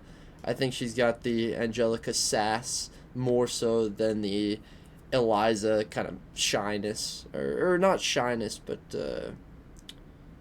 more so just quiet confidence. We'll go with. I like that. Now we have Critics Reviews. So I kind of forgot to pull those up. So let me just get on over there real fast and be able to see all of them. It's going to be hard to find bad ones in here. Pretty much everybody loves it. So we will go with the good first, and I don't even know if we can find the bad, ladies and gentlemen. I really don't. But let's go Lily Janiak from the San Francisco Chronicle first. Of all the new gems the film version unearths in the text, the richest might be those that transcend current events, those that help color vibrantly envisioned human relationships. Yes, I don't have the reading prowess, I guess, to figure out what you're saying there, but agreed. Great show. We got our boy Peter Travers from the Rolling Stone with our second good one. This live capture version of Lin-Manuel Miranda's Broadway rap opera about our $10 founding father is the streaming event of the year. an indisputable classic that comes just in time to cure our pandemic blues. So that was obviously done back when it came out in 2021, but I think he is absolutely right. It is something that at home was a hell of an experience, brought back a lot of Hamilton hype, and it was just very good. I guess since we can't find... okay, actually, I'll do a little digging to see if I can go to all critics and see if anybody thinks this is bad. Here we go. Greg Quick, in Review Online. There is an implicit experience of theater, one that makes Hamilton enjoyable to the degree that it is, and one that does not translate here to film. Yeah, so I wonder if he had some of the same complaints about my sister, but more so, yeah, Greg, it's just not going to be the same as watching it in the theater. In the theater, in the crowd of the Richard Rodgers Theater, wherever the hell else is playing it. It would not have felt the same as watching this home. That's just a given, though. So, I mean, you're kind of calling out the obvious, and grass is green take here. But Eddie Harrison from FilmAuthority.com. This is neither fish nor fowl version. Capturing theatrics not adapted for film isn't what we need right now. Yeah. All right. Kind of a statement on the industry there. I would beg to differ. This is exactly what we need. You know, poignant piece of art. I'm saying that word too much. I just learned how to pronounce it correctly, but it's a poignant piece of art that gives people lots to talk about. So I'd say we most definitely needed it. But that's it for the reviews. So now we are on to our ratings. In the true FOF fashion, I will go first on this one. This show has possibly meant more to me at points in my life than any other piece of media I've seen.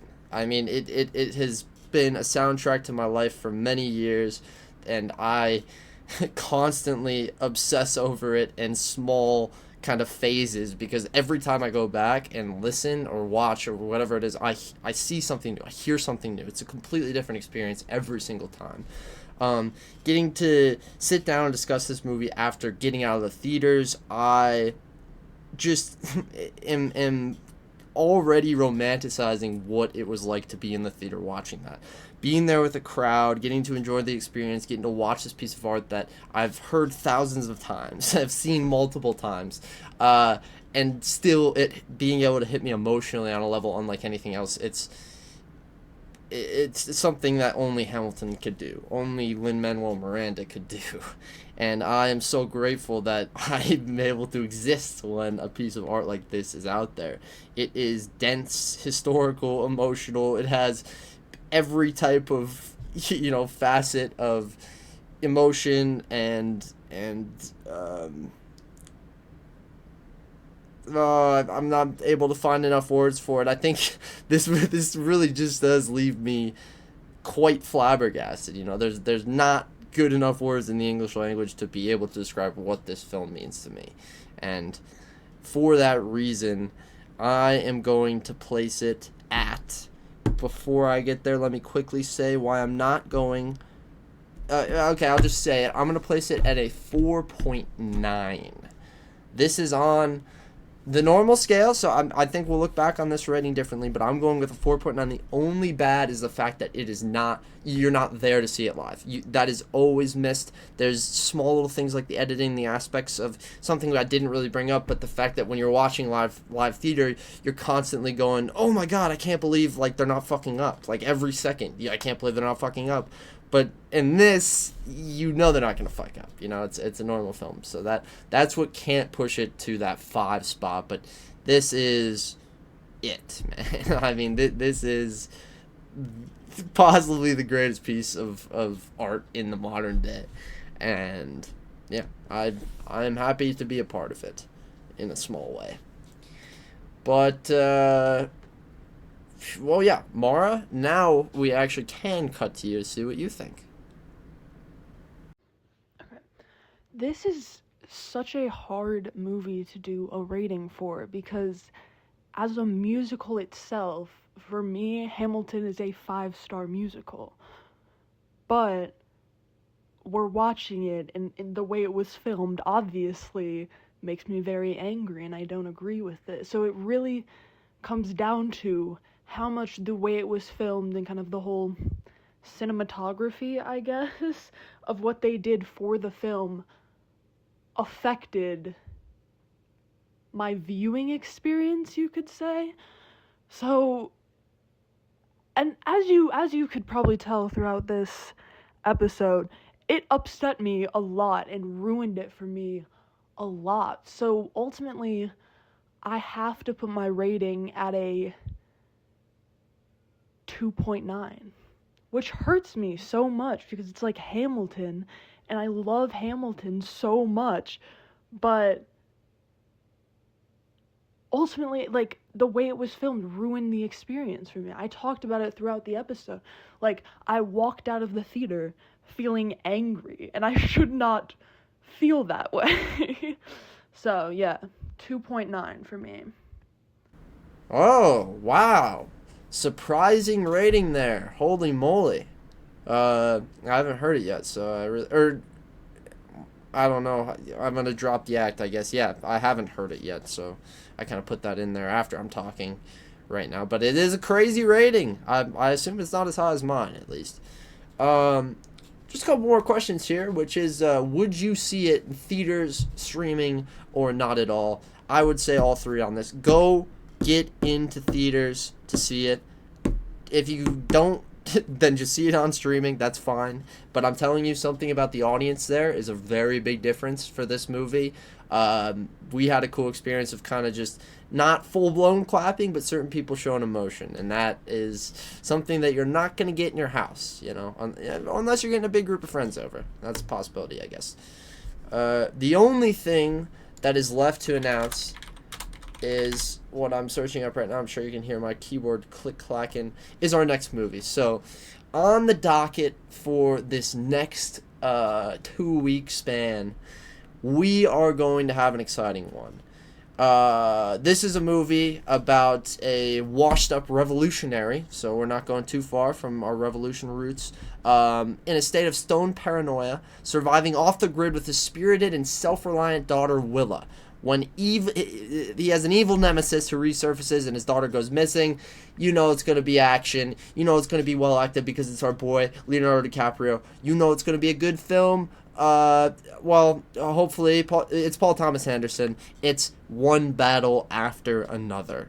That is what we're going to go see next week, and I think we're excited for it. I'm excited for it. Leo's been hyping it up in some interviews, and I haven't seen enough Paul Thomas. I don't think I've seen any Paul Thomas Anderson, so this should be a cool kind of new experience for me.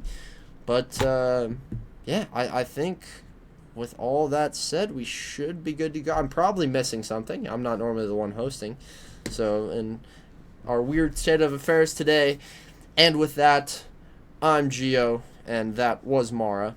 So now, let's leave your local movie theater parking lot. That is not even... Damn, that's actually our old outro. So that kind of sucks. Do I remember the new one? Oh, I'm Mara... I'm Gio, and that was Mara. So now, let's leave your local movie theater parking lot. No, that's what I just said. Join us next week.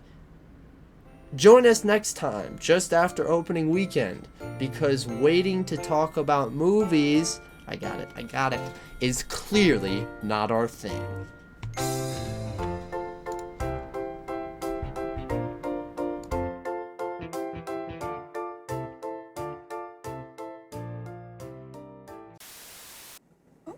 Oh. What? I thought that was a small animal. It was a pine cone. Laying by the tire over there. Oh. Like, I thought it was something that might have gotten crushed. I was scared, but it's just a pine cone. Thank goodness. Yeah. And I know this is gonna sound stupid, but, like, they're being lazy. Like, it feels lazy to me because they're not actually putting any thought into the actual story and what's happening on stage. They're trying to make it all flashy and fun to watch. Yeah. Which makes it feel so lazy. Every song I bet you're just gonna be like, and they cut 1,000 No, times. like, it literally makes me not want to do this podcast because it's like, I know I'm about to get so fucking angry. Like, literally, I'm already, like, so pissed off, and the more I think about it, it's gonna be great. It's gonna be great. And it makes me want to go home and watch Newsies. Because they know how to fucking do it. I might go ahead and watch Newsies soon because I really want to see the difference. Yes, please. Yeah. Please do it. You've got to take refuge in Newsies right now. That's how bad it is. You can't even think I do. Hamilton, you have to sing Santa Fe. Oh, fuck. And it's so... Because I love Hamilton. Yeah. And, like, all of the performances were so amazing. But, like... Oh, my God. I'm literally, like, so angry. Wait, what's the first date that they do in it? 1776? 1776. Boom. New York City. Okay, but I'm Welcome gonna back say to 1776 New York City. And then take a beat just like they did. New York City. You have So to. You have to do it. Okay, I'll try it, but if it doesn't work, I'm doing it the other Little way. bandit. Yeah, that's fair. Um. Yeah, we're good.